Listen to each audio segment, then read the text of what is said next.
சரியா, மற்றதுகள் வரும். அப்ப நாடாளாவிய சேவைகள் நாங்க பார்த்துட்டோம். இணைந்த சேவைகள் என்றதுக்குள்ள வாரது இந்த முகாமைத்து சேவை, உத்தியோக சேவை, நூலகர் சேவை, மொழிபெயர்ப்பாளர் சேவை, சாரதிகள் சேவை, அலுவலக பணியாளர் சேவை, தகவல் தொழில்நுட்ப சேவை, அபிவிருத்தி உத்தியோகத்தர் சேவை மற்றும் காலத்து காலம் இணைந்த சேவையா இனங்காணப்பட்ட ஏதாவது பிற என பொருள்படும். சரி, பணிப்பாளர் நாயம் என்றால் இணைந்த சேவையில் பணிப்பாளர் அதிபதியாக பதவி வகிக்கிற ஒருவர். இணைந்த சேவைகள் என்று கேட்டால் இந்த இந்த சேவைகளை தான் நாங்க சொல்றோம். இணைந்த சேவைகள் என்று இருக்குது. பின்வருவோர் இந்த இணைந்த சேவைகள் உள்ளடக்கப்படுறாங்க. இதுக்கு இந்த இணைந்த சேவைகளுக்கு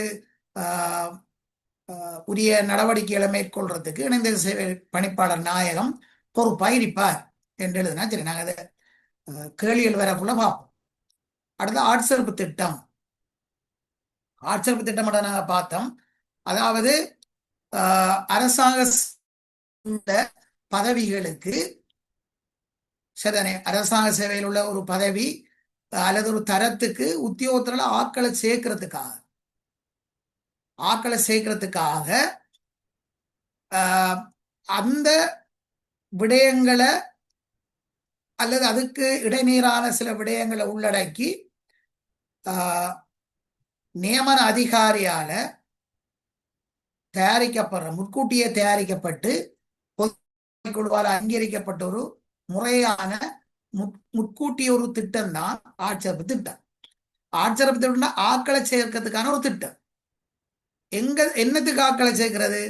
அரசாங்க சேவையில் உள்ள ஒரு குறிக்கப்பட்ட ஒரு வகுப்பு அல்லது தரம்.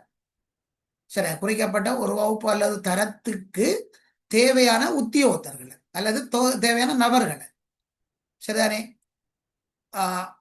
ஆட்களை சேர்த்தெடுக்கிறதுக்கும் அவங்களோட பதவியோ அதுக்கு இடைநேர்வான விளைவுகள் இருக்கு. அதையும் வந்து ஆட்சேர்ப்பு திட்டத்தின் அடிப்படையெல்லாம் செய்யும். எவ்வாறு பதவி உயர்வு செய்யறது, எவ்வாறு இடைநீர் விளைவுண்டா இபி எக்ஸாம் எவ்வாறு நடத்துறது, அதுக்கான பாடத்திட்டங்கள் என்ன, சரிதானே என்னென்ன தரத்துக்கு என்னென்ன இபி நடத்தணும், அடுத்தது அதுக்கான பரீட்சை பாடப்பரப்பு என்ன என்ற விடயங்கள் எல்லாம் அதுல இடைநீர் விளைவு. அந்த விடயங்களை எல்லாம் செயல்படுத்துறதுக்காக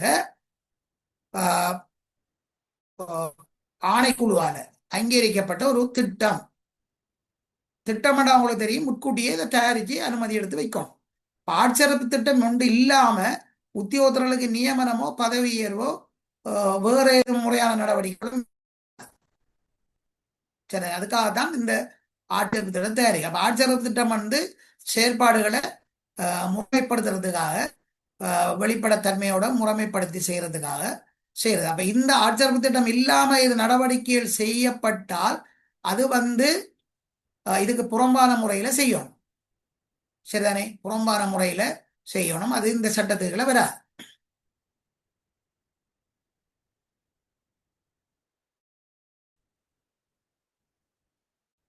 அடுத்தது சேவைக்கான குறிப்பு.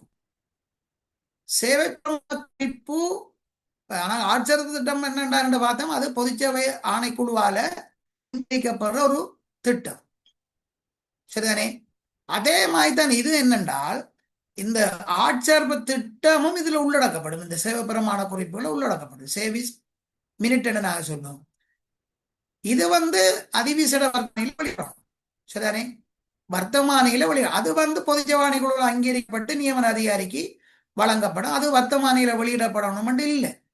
ஆனால் ஆட்சேர்ப்பு திட்டத்தில் உள்ள சில முக்கியமான விடயங்கள் இதுல உள்ளடக்கப்பட்டு சரிதானே, இன்னும் பல விடயங்களும் இதுல உள்ளடக்கப்பட்டு அதிவிசேட வர்த்தமானியில வெளியிடப்படுற ஒரு விடயம் தான் இந்த சேவை பிரமாண குறிப்பு. இதுவும் அந்த சேவை பிரமாண குறிப்பு வந்து முறைப்படியாக அங்கீகரிக்கப்படும் ஆணைக்குழுவாலையும் அடுத்தது அமைச்சரவை கொள்கைசார் விடயங்களின் போது அங்கீகாரம் பெறப்பட்டும் இருக்கிறது. சரிதானே, அங்கீகாரம் பெறப்பட்டு பொதுச்சேவை ஆணைக்குழுல அங்கீகாரம் பெறப்பட்டு பொதுச்சேவை ஆணைக்குழு தான் இதையும் அங்கீகரிக்கும். ஆனால் அமைச்சரவை இல்ல சமர்ப்பிக்கப்பட்டு அவங்களோட அங்கீகாரம் பெறப்பட்டு இது வந்து இலங்கை ஜனநாயக சோசியலிச குடியரசின் அதிவிசேட வர்த்தமானியில இது வெளியிடப்படும். சரிதானே? இதுல அதிவிசேட வர்த்தமானி என்று போடல, ஆனால் அதிவிசேட வர்த்தமானியில வெளியிடப்படும். அப்ப எல்லாருக்கும், நமக்கும் எல்லாருக்கும், எல்லா சேவைக்கும் சேவை பெருமான குறிப்பு தயாரிக்கப்பட்டிருக்கும். இந்த சேவை பெருமான குறிப்புல நிறைய விடயங்கள் இருக்கு. சரிதானே? நிறைய விடயங்கள் இதுல இருக்கு. அதுல ஆட்சேர்ப்பு திட்டத்துல குறிக்கப்பட்ட விடயங்கள் மட்டும்தான் இருக்கு. இதுல நிறைய விடயங்கள், உதாரணமா ஆட்சேர்ப்பு திட்டத்துல ஒரு ஆக்களை செய்கிறதுக்கான கல்வி தேவை, தொழில் தேவை, நியமன முறைமைகள், நியமன முறைகள் எவ்வாறு நியமனம் வழங்குறது, அடுத்த பதவியுறு முறைகள், சம்பள அளவு திட்டம், அதோட சேர்த்து சில முக்கியமான ஒரு சில விடயங்கள், இவ்வளவுதான் ஆட்சேர்ப்பு திட்டம். ஆனால் சேவை பிரமாண குறிப்பில் இந்த ஆட்சேர்ப்பு திட்டம் உள்ளடங்களாக அதோட சேர்த்து இன்னும் பல விடயங்கள் இதுல உள்ளடக்கப்பட்டு அமைச்சர கொள்கையை சார்ந்த சில விடயங்களும் இதில் உள்ளடக்கப்பட்டு தயாரிக்கப்பட்டு வர்த்தமானியில வெளியிடப்படும். இது ஒரு சட்ட ஆவணம். நியமிப்பு என்றால் என்ன? அப்பாயின்மெண்ட், நியமனம். நியமிப்பு, நியமனம் ரெண்டும் ஒன்றுதான். அப்பாயின்மெண்ட் சொல்றது. அப்ப நியமிப்பு அல்லது நியமனம் என்றது ஏற்கனவே அங்கீகரிக்கப்பட்ட ஒரு பதவி. சரிதானே? அரசாங்க பதவி ஒன்றுக்கு பொருத்தமான ஒருவரை பதவியை கொடுக்கிறது. அதாவது பொருத்தமான ஒருவருக்கு, பொருத்தமான தகமையுள்ள ஒருவருக்கு இந்த ஏற்கனவே அங்கீகரிக்கப்பட்டு ஆட்சேர்ப்பு திட்டத்துக்கு அமைய இருக்கிற தகமையுள்ள அந்த பதவியை பொருத்தமான ஒருவருக்கு வழங்குறதான் நியமனம். சரிதானே? வழங்குறது ஒரு பதவி ஒருவருக்கு கொடுக்கிறதானே நியமனம். அப்ப இது எப்படி என்றால், அரசாங்க சேவையில இல்லாத ஒருவருக்கு உறுதிப்படுத்தலுக்கு உட்படாமலோ அரசாங்க சேவை சம்பளத்துடனான ஏதேனும் ஒரு பதவி ஒன்றை வழங்குதல், அல்லது ஏற்கனவே அரசாங்க சேவையில் உள்ள ஒருவருக்கு, ஒருவர் அரசாங்க சேவையில் இல்லாம ஒருவருக்கு வழங்க, அது நியூ அப்பாயின்மெண்ட் அவர். ஏற்கனவே அரசாங்க சேவையில் இருக்கிற ஒருவருக்கு, சரிதானே, அவருக்கு சம்பள அதிகரிப்போட அல்லது வேறொரு சேவை அந்தஸ்துல மாற்றத்தோட செய்யப்படுற ஒரு நியமனம் அல்லது பதவி உயர்வு என பொருள்படும். சரிதானே? அவங்களுக்கு நியமனம் அல்லது பதவி உயர்வு அறிக்கலாம். முதலாவது எடுக்கிறவருக்கு ஒரு பதவியை கொடுக்கிறது. சரிதானே? அது பதவியோட வழங்குறது. அப்ப பதவியர்வு என்றதும் ஒரு நியமனம் தான். புதுசாக கொடுக்கிற முதல் ஃபர்ஸ்ட் அப்பாயின்மெண்ட்டும் நியமனம் தான். அது பதவியுயர்வு கூடிய நியமன கடிதம் பெறும். இதுக்கு முதல் நியமன கடிதம் பெறும். சரி, ரெண்டும் நியமனத்தை தான் சொல்ல. அப்ப நாங்கள் ரெண்டையும் சேர்த்து தான் சொல்லணும். அதுவும் நியமனம் தான். மற்றது திருப்திகரமான சேவை காலம்.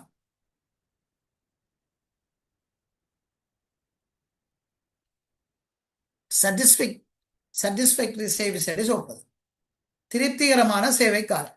இதுகளும் பல வினாக்கள்ல சிறு உரிப்பு கேள்வியெல்லாம் வந்துருக்கு.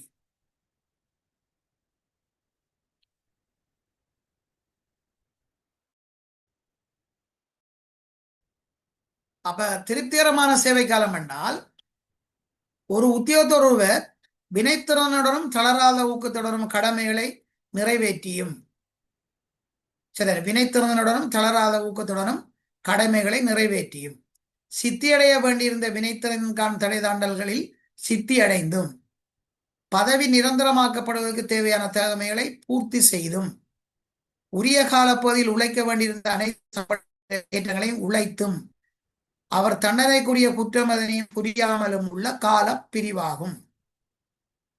சரிதானே? அப்ப ஒரு குறிக்கப்பட்ட சேவை காலம். ஆனால் இதுல அவர் வினைத்திறனிடம் தளரா ஊக்கத்துடனும் கடமைகளை நிறைவேற்றியிருக்கும். வினைத்திறன் என்றால் அவருக்கு வழங்கப்படுற வேலையை குறைந்த வளங்களை கொண்டு, சரிதானே, ஒரு குறிப்பிட்ட காலத்துல செய்கிற வேலையை அவர் செய்து முடிக்கணும். இப்ப 2 நாள்ல இந்த வேலையை செய்யணும் என்றால் அதுக்குரிய குறைந்த வளங்களை கொண்டு அந்த 2 நாள் அல்லது அதுக்கு முதல் அந்த வேலையை அவர் எதிர்பார்க்கிற விதத்தில் செய்வார்னா அது வினைத்திறன். தளராத ஊக்கம் என்றது, தளராத ஊக்கம் என்றால் அரசாங்கத்தின வேலையை உரிய காலத்துல முடிக்கிறது. சரிதானே? பிற்போடாம அல்லது அலக்களிக்காம அவர் அந்த வார நேரத்தை வீணடிக்காம, 8 மணி நேரம் வேலை செய்யணும்டா 8 மணித்தியாலம் அவர் வேலை செய்யணும் தொடர்ச்சியாக. லஞ்ச் டைமை தவிர 8 மணித்தியாலம் அவர் லஞ்ச் டைமோட 8 மணித்தியாலம் அவர் வேலை செய்யணும். அதான் ஊக்கம். சோம்பரித்தனம் இல்லாம ஆக்டிவாக வேலை செய்யறது. சரிதானே? அப்ப அதை நிறைவேற்றி இருக்கணும். அதே நேரம் வினைத்திறமையான தடைப்பரீட்சைகள்ல செத்தி அடைஞ்சிருக்கணும். பதவி நிரந்தரமாக்கப்படுவது தேவையான தலைமைகள், வரவு சேவை நடத்தைகள், சரிதானே, அதுகளில் அவர் பூர்த்தி செய்யணும். லேங்குவேஜும் இருக்கலாம் சில வேளைகளில். 3 வருடத்துக்குள்ள இருக்கிற ஒரு ஆளுக்கு லேங்குவேஜ் இருக்கலாம், சில நேரம் இருக்கும். அடுத்தது உரிய காலப்பதில் உழைக்க வேண்டியிருந்த அனைத்து சம்பள படியேற்றங்கள் இன்கிரிமெண்ட் எல்லாம் அடுத்திருக்கும். உரிய காலத்தில் என்ன காலம் என்று பார்க்கணும்னா திருப்திகரமான சேவை காலம் என்று நாம எதை பார்க்கணுமோ அது எத்தனை வருடமாவும் இருக்கலாம். அவ்வளவு காலமும் அவர் சம்பளப்படியேற்றம் உழைச்சிருக்கும். தண்டனைக்குரிய குற்றம் எதனையும் புரியாமல் இருக்கணும். தண்டனைக்குரிய குற்றம் சிறிய குற்றங்கள் இருந்தால் அதுக்கு எச்சரிக்கை செய்கிறது, கடுமையான எச்சரிக்கை செய்கிறது தண்டனை இல்லை. எச்சரிக்கையும் கடுமையான எச்சரிக்கையும் இதுக்குள்ள வராது, தண்டனையா வராது. மற்றதெல்லாம் தண்டனையா வரும். அப்ப அதுவும் இல்லை. இந்த விடயங்கள் எல்லாம் உள்ள ஒரு காலம்தான் இந்த திருப்திகரமான சேவை காலம். அப்ப அந்த திருப்திகரமான சேவை காலம் என்னத்துக்கு தேவைப்படும் என்று சொன்னால், ஒருவருக்கு பதவியுயர்வு வழங்குறது, சரி, பதவியுயர்வு கொண்டு வழங்குறது, அல்லது வேறொரு பொருத்தமான ஒரு பதவிக்கு போறது, அல்லது ஒரு தரத்துல இன்னொரு தரத்துக்கு பதவி உயர்த்தப்படுறதுக்கு, கிரேட் ப்ரொமோஷனுக்கும். அப்ப அவருடைய காலம் 10 வருடம் திருப்திகரமான சேவை காலம் இருக்கணும்டா, ஒரு 2 இன்கிரிமெண்ட் அவர் தொடர்ச்சியாக எடுக்காம இருந்தாருண்டா அவருக்கு 2 வருடம் இல்லாம போகும். அல்லது அதுக்குள்ள 2 வருடத்துல தகுதியான் அல்லது தண்டனைக்குரிய குற்றத்தை புரிஞ்சிருந்தாருண்டா, சரிதானே, அதுக்கு அவருக்குரிய திருப்திகரமான சேவை காலத்துக்குள்ள வராது. அப்ப அவருக்கு இன்னும் காலம் உழைக்கணும். சரி, அப்ப இதை சேர்க்க மாட்டான், பயில இருக்கும், போதனை பயில இதை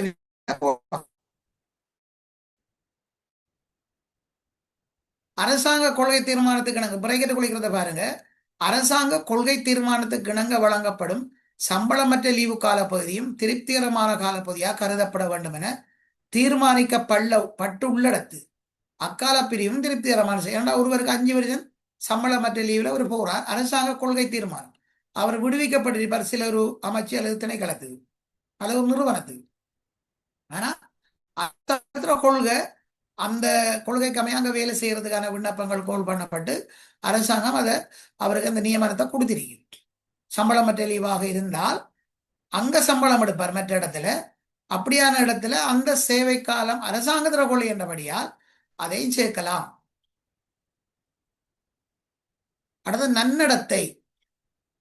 நன்னடத்தை புரோபேஷன் என்று சொல்றது நன்னடத்தை என்பது அதை குறிக்கும். இப்ப இதெல்லாம் சிறு குறிப்பா எடுக்கக்குள்ள எது குறிக்குது என்று கேட்க மாட்டாங்க, நன்னடத்தை என்று மட்டும் போடுவாங்க. இதுக்கு முதல் திருப்திகரமான சேவை காலம் என்று மட்டும் போடுவாங்க. சிறு குறிப்பு எழுது பின்வருவனவற்றுக்கு சிறு குறிப்பு எழுதுங்கன்னு சொல்லி போட்டு அந்த ஒவ்வொரு தலைப்பையும் போட்டு விடுவாங்க. இது நான் கேள்வியாக கேட்டிருக்கேன். சரி, அதான் விஷயம். அதை விடையெல்லாம் வரப்போது நன்னடத்தை என்றது எவரும் ஒரு உத்தியோகத்தர் கடமை நேரத்தில் அல்லது கடமை நேரம் அல்லாத, கடமை நேரமா இருக்கலாம் அல்லது கடமை நேரம் அல்லாத சந்தர்ப்பமா இருக்கலாம், எந்தவித ஒழுக்கத்துக்கு முரணான அல்லது குற்றவியல் குற்றத்துக்கு குற்றவாளி ஆகாமல் சிறந்த நடத்தையுடன் இருப்பதென பொருள்படும். சரிதானே? அப்ப ஒருவர் கடமை நேரம் அவர் வேலைக்கு போறார், வேலை நாளையில அவர் வேலைக்கு போய் சைன் பண்ணிட்டு டிபார்ச்சர் வச்சுட்டு போறது அவ்வளவும் கடமை நேரம். 8 மணி தேலாம இருக்கலாம் அல்லது 9 மணி தேலாம இருக்கலாம், கடமை நேரம். இந்த கடமை நேரத்திலையும் அவர் ஒழுக்கத்துக்கு முரணாக நடக்கக்கூடாது. தாவன விதிக்கோ 47ஆம் அத்தியாயத்துல அரசாங்க உத்தியோகத்துக்குரிய ஒழுக்க நடத்தைகள் என்னென்று சொல்லப்படுது. அதோட சேர்த்து இன்னும் பல விடயங்கள் சொல்லப்படுது. கிட்டத்தட்ட 36 வகையான ஒழுக்க நடத்தைகள் சம்பந்தமாகவும் வேறு நடத்தைகள் சம்பந்தமாக சொல்லப்படுது. அதுக்கு முரணாக நடக்காம, சரிதானே, முரணாக நடக்காம அல்லது குற்றங்களுக்கு ஆளாகாமல் இருக்கிறது. சரிதானே? அப்படியானது. அடுத்தது கடமை நேரத்துக்கு புறம்பா. கடமை நேரத்தில் அவர் வேலை விட்டு போயிட்டார், வீட்டுக்கு போறார், வீடு அவருடைய சமூகம் அப்படி இருக்கு. அந்த சந்தர்ப்பத்திலே அவர் குற்றவாளியா ஆகக்கூடாது, ஒழுக்கத்துக்கு முரணாக நடந்து குற்றவாளியா ஆகக்கூடாது. அப்படி ஆகினாலும் அவரை நன்னடத்தை பாதிக்கப்படும். அரசாங்க உத்தியோகத்தர் 24 மணி நேரமும் அரசாங்கத்தை சொந்தம். அவருடைய நேரம், அறிவு, அவருடைய ஆக்கம், சரிதானே, அவருடைய கண்டுபிடிப்பு எல்லாம் அரசாங்கத்தான் சொந்தம். அரசாங்கம் உத்தியோகத்தர்கள் மீது உரிமையை கொண்டிருக்கு. உரிமை, சரி, உத்தியோகத்தர்கள் அரசாங்கத்தினுடைய உரிமை. அரசாங்கத்துக்கு உரிமை இருக்கு உத்தியோகத்தர்களை ஒரு பலமாக வச்சு கொடுறது. ஒரு எடுத்துட்டாங்கன்னா அவங்க அரசாங்கத்துக்கு உரிமையான ஆக்கள், சரிதானே. அப்ப அவங்க எந்த நேரத்திலையும் குற்றவாளியாக கூடாது. இப்ப ஒரு உத்தியோகத்தர் வேலை விட்டு போயிட்டார், அவர் போய் ஒரு இடத்துல மதுபானம் அருந்திட்டு கடமை நேரத்துல அல்லது கடமை வளாகத்திலே மதுபானம் இருந்தது. வேலை இருக்கிற நேரமோ அல்லது வேலை அந்த சேவை நிலையம் இருக்கிற வளாகத்துக்குள்ளேயோ அவர் மதுபானம் அருந்தல்ல, சரிதானே, மதுபானம் அருந்தல்ல.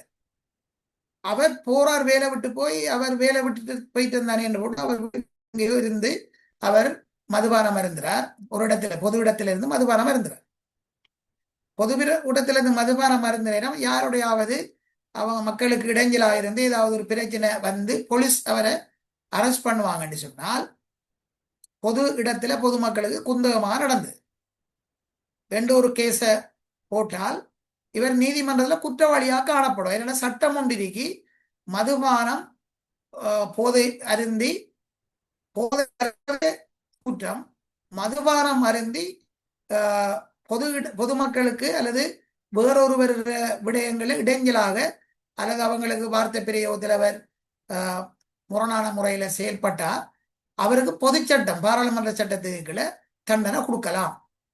என்னென்ன சட்டத்தை அவர் மீறி நடந்தாண்டு போலீஸ் அவரை ஆஜராக்கினால் நீதிமன்றம் அவருக்கு தண்டனை கொடுக்கும். அது குற்றவியல் குற்றம், சரிதானே. அது ஒரு அப்படியான குற்றத்தில் அவர் ஈடுபட்டால் நீதிமன்றம் வேறு உத்தியோகத்தில எங்களுக்கு அந்த தீர்ப்புட கோப்பியை தரணும். அல்லது நாங்க அப்படி திராட்டி பதிவாளர்கள் இருந்து அதை கேட்டெடுத்து அவருக்கு ஒழுக்காற்று நடவடிக்கை எடுக்கணும்.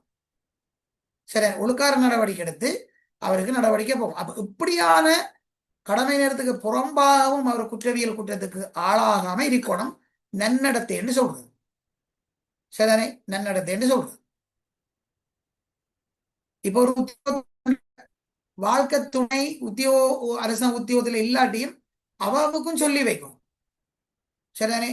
அவருக்கும் சொல்லி வைக்கணும். வளர்ந்த பிள்ளைகள், திருமணமாகாத பிள்ளை இருந்தால் அதுகளுக்கும் சொல்லி வைக்கணும். அரசாங்கத்துல நன்னடத்த விஷயங்களை இப்ப லஞ்சமும் வாங்கலாது. உத்தியோகத்தர் வாங்காம அவங்களோட பிள்ளைகள் ஒரு ஆள் வாங்கினாலும் அது லஞ்சம்தான், உத்தியோகத்தருக்கு தண்டனை வழங்கப்படும். அடுத்து செயலூக்கமுள்ள சேவை காலம், சரிதானே. செயலூக்கமுள்ள சேவை காலம் சொல்றது, இதை சொல்றது முனைப்பான சேவை காலம்னு சொல்லுவாங்க. எழுதி வச்சுக்கூட பக்கத்துல முனைப்பான சேவை காலம்.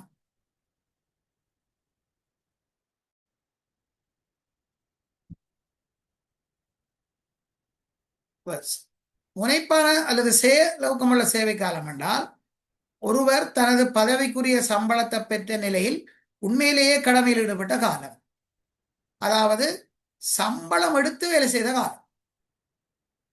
சம்பளம் எடுக்காம சம்பளமற்ற விடுமுறையில் இருந்தால் அது செயலூக்கம் உள்ள சேவை காலமாக வராது, உண்மையிலேயே கடமையில் ஈடுபட்ட காலம்.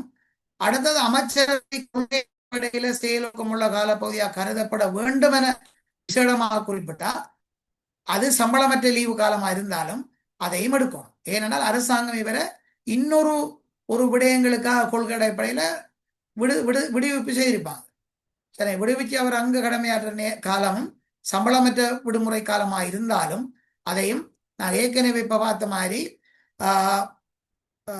திருப்திகரமான சேவை காலத்துக்கு பார்த்தோம் தானே, அதே மாதிரி இதையும் நாங்க எடுக்கணும். கொள்கை தனிப்பட்ட முறையில இவர் சம்பளமற்ற விடுமுறையில போனாலும் அதை எடுக்க மாட்டாங்க. ஆனால் இந்த செயலுக்கும் உள்ள காலத்துக்காக பென்ஷனுக்கு அதை சேர்க்கணும்ன்றதுக்காக ஒரு சேர்க்குலர் 10/2022 சேர்க்குலர் அவங்களுக்கு இந்த சம்பளமற்ற விடுமுறையில வெளிநாட்டுக்கு ஒரு எக்கனாமிக் கிரைசிஸ் நேரம் கொடுத்தது. அப்படியானதுல அவங்க போட்டிருந்தவங்க அரசாங்கத்தில் ஒரு கொள்கையின் அடிப்படையில் அந்த லீவு வழங்கப்பட்டது. நாட்டுக்கு டாலரை கொண்டு வரணும்ன்றதுக்காக. சரி, 14/2022 10/14/2022 சேர்க்குலர். அப்ப அதன் அடிப்படையில் அவங்களுக்கு நோப்பேயாக இருந்தாலும் அதுவும் முனைப்பான சேவை காலமாகவும் திருப்திகரமான சேவை காலமாக அது கருதப்படும். மற்றது எவரேனும் ஒரு உத்தியோகத்தர் தனது கோரிக்கையின் பேரில் அன்றி அரசாங்கத்தின் தேவை ஒரு பதவிக்கு விடுவிக்கப்பட்டிருந்தால் அல்லது இரண்டாம் நிலை காலம் என்று சொல்றது செகண்ட் மேன் என்று சொல்லுவாங்க. செகண்ட் மேன் ரிலீஸ் ஒரு எம்பி பாராளுமன்ற உறுப்பினர் அல்லது வேறொரு மாநில உறுப்பினர் கடமைக்காக அவங்க போகல, விடுவிக்கப்பட்டு தந்த கோரிக்கையின் பேரில் அரசாங்கத்தில் கோரிக்கை சரிதானே. அப்படி போற நேரம் அதையும் செயலுக்கும் உள்ள சேவை காலமாக எடுக்கலாம். ஆனா தான் கோரிக்கை விடுத்து போனாருன்னா அது வேற. சரி, ஆயிரம் உத்தியோகத்தர் பணித்தடைக்கு உட்பட்டிருந்த அல்லது கட்டாய லீவில் அனுமதிக்கப்பட்டிருந்து முறைசார் ஒழுக்காற்று விசாரணை பின்னர் அல்லது நீதிமன்ற நடவடிக்கைகளின் பின்னர் அனைத்து குற்றச்சாட்டுகளின் சுற்றவாளி என விடுவிக்கப்படுது அந்த பணித்தடை செய்யப்பட்ட காலமும் இந்த செயலூக்கம் உள்ள சேவை காலத்துக்குள்ள. அடுத்த தொடர்ச்சியான சேவை காலம். இது என்னென்றால் உத்தியோகத்தர் சம்பளம் பெற்ற நிலையில் உண்மையாகவே தொடர்ந்து சேவையில் ஈடுபட்டிருந்த சேவை காலம். சேவை காலம் அரசாங்க கொள்கை தீர்மானத்துக்கு அமைய வழங்கப்படுகின்ற முறையான அனுமதித்துக் கொண்ட சம்பளத்துடனான மற்றும் சம்பளமற்ற லீவு காலம் பதிவு இதுக்குள்ள வரும். அப்ப முனைப்பான சேவை செயலூக்கமுள்ள சேவை காலமும் தொடர்ச்சியான சேவை காலமும் கிட்டத்தட்ட உண்டாக சரிதானே.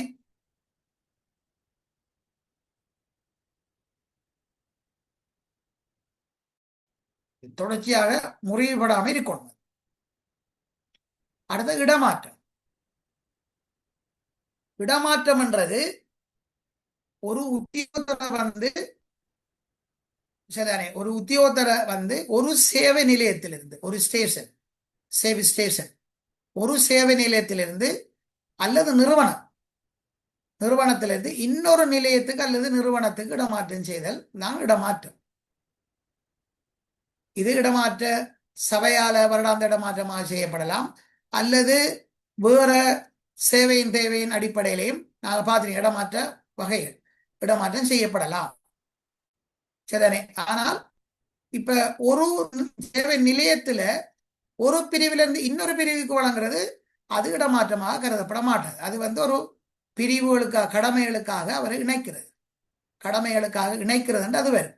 இடமாற்றம் என்றால் ஞாபகம் வச்சுக்கொள்ளுங்க, ஒரு சேவை நிலையத்திலிருந்து இன்னும் ஒரு சேவை நிலையத்துக்கு மாத்துறது இடமாற்றம் செய்தல் அதான் இடமாற்றம்.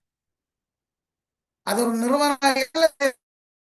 ஆனா ஒரு நிறுவனத்தில் உள்ள ஒரு பிரிவாக இருக்கக்கூடாது. ஒரு பிரிவுக்கு போறது அது அவங்களுக்குள்ள செய்யற ஒரு உள்ளக அட்டாச்மெண்ட். சரி, உள்ளக அட்டாச்மெண்ட். அவங்களுக்கு நீங்க இடமாற்றம் செய்யப்படுகிற அந்த பிரிவுக்கு கொடுக்க கூடாது. ஒரு நாள் கடிதம் அடிக்கக்கூடாது. அதாவது ஒரு சேவை நிலையத்துக்குள்ள ஒரு பிரிவிலிருந்து இன்னொரு பிரிவுக்கு, உதாரணமாக நிர்வாக பிரிவிலிருந்து கணக்கு பிரிவுக்கு ஒருவருக்கு இடம் அட்டாச்மெண்ட் செய்யறது, ஒருவரை மாத்துறது, அது இடமாற்றமாக கருதப்பட மாட்டாது. அது கடமைக்காக இணைத்தல். நீங்க இந்த பிரிவுக்கு கடமைக்காக உள்ளக ரீதியாக இணைக்கப்படுகிறீர்கள் என்று அவருக்கு கடிதத்தில் நாங்கள் கொடுக்கணும். இடமாற்றம் செய்யப்படுகிறது என்று நாங்கள் கொடுக்கக்கூடாது. அப்படி சில இடங்கள்ல குடுபடுது. அடுத்த ஒப்பந்த அடிப்படையிலான நியமனம். ஆள் ஒருவரை ஒரு அரசாங்க சேவையில் ஒரு பதவிக்கு ஒரு நிபந்தனை சரிதானே, நிபந்தனைகளோட ஒரு குறிக்கப்பட்ட காலப்பதி ஒரு 6 மாதம் இருக்கலாம், அது ஒரு வருஷம் அடிப்படை செய்கிறது. அப்ப இதுல ஒரு குறிக்கப்பட்ட காலம், ஒரு குறிக்கப்பட்ட பீரியட் காலம் இருக்கும். அதே போல நிபந்தனை இருக்கும். ஒப்பந்தம் என்று சொல்றது அதுதான். அப்ப ஒரு நியமன கடிதம் ஒருவருக்கு நியமனம் ஒப்பந்த நியமனம் நாங்கள் கொடுப்போம் என்று சொன்னால் அதுல நிபந்தனைகள் போட்டு வழங்கப்படும் சரிதானே. நிபந்தனைகள் போட்டு வழங்கப்படும். அதான் ஒப்பந்த அந்த அவருக்கு எவ்வளவு காலம் ஒப்பந்த காலம், அந்த ஒப்பந்த அடிப்படை நியமனம் காலாவதியா ஒப்பந்த அடிப்படையிலான நியமனத்துக்கு மாதாந்த சம்பளம் கொடுக்கலாம். சரி, அது அது பொறுத்தது. நாள் சம்பளமும் கொடுக்கலாம். உங்களுக்கு நாள் சம்பளம் வேண்டாம், நாள் சம்பளம் கொடுக்கலாம், அல்லது மாதாந்த சம்பளமும் கொடுக்கலாம். இப்ப இருக்கிற பொதுச்சேவாணை குழு ஒழுங்கு விதியின்படி ஒப்பந்த அடிப்படையிலான நியமனம், அதாவது ஒருவர்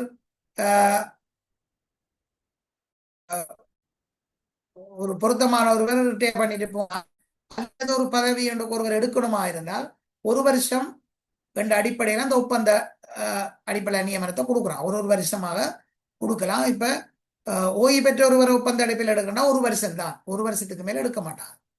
அதுவும் இப்ப ஒப்பந்த அடிப்படையில் நியமனம் இப்ப கொடுக்கறதும் குறையும். அடுத்தது மீள சேவையில் அமர்த்துதல். இதுல 2 விஷயம் இருக்கு. 24வது பாயிண்ட் என்பாங்க மீள சேவையில் அமர்த்துதல், அடுத்தது மீண்டும் சேவையில் ஈடுபடுத்தல். ரெண்டும் வித்தியாசம். மீள சேவையில் அமர்த்துதல் என்றது நாங்க சொல்றது என்று சொன்னால் ரீஇன்ஸ்டேட்மெண்ட் சொல்றது. அதாவது ஒருவரை வேலையிலிருந்து அகற்ற வேண்டி அல்லது வேலையை முடிவுறுத்தப்பட்ட ஒருவர், சரிதானே? அப்படியான ஒருவர் பதவியை விஓபி அடிப்பட்ட ஒருவராக இருக்கலாம், அல்லது தகுதி கூர்நிலை காலத்துக்குள்ள இருக்கிற ஒரு பதவியை நாங்கள் முடிவுறுத்தலாம். அப்படி பதவியிலிருந்து நீக்கப்பட்டிருக்கிற ஒருவருக்கு அவர் மேன்முறையீடு செய்து அந்த மேன்முறையீட்டின் அடிப்படையில அவங்களுக்கு அந்த பதவியை திருப்பி கொடுக்கலாம் என்ற ஒரு முடிவெடுத்து கொடுக்கறது தான் சொல்றது மீள சேவையில் அமர்த்துதல், ரீஇன்ஸ்டேட்மெண்ட் சொல்றது. பிரேக்கெட்டுக்குள்ள எழுதி வச்சுக்கொள்ள, ரீஇன்ஸ்டேட்மெண்ட். ஆங்கிலத்தில் இருந்தால் விளங்கும். ரீஇன்ஸ்டேட்மெண்ட் இதான் மீள சேவையில் அமர்த்துதல். அடுத்த பாருங்க 24வது மீண்டும் சேவையில் ஈடுபடுத்துதல். இது என்னன்னு சொன்னால் அரச சேவையிலிருந்து அவர் ஓய்வு பெற்ற, அதாவது சாதாரணமாக ஓய்வு பெற்ற ஒருவர் 55 வயதில் ஓய்வு பெறலாம், அல்லது அவர் விருப்பத்துக்குரிய ஏதாவது ஒரு 56, 57, 58, 60 கட்டாய ஓய்வு வயது 60 அது வரையும் அவர் ஓய்வு பெறலாம்.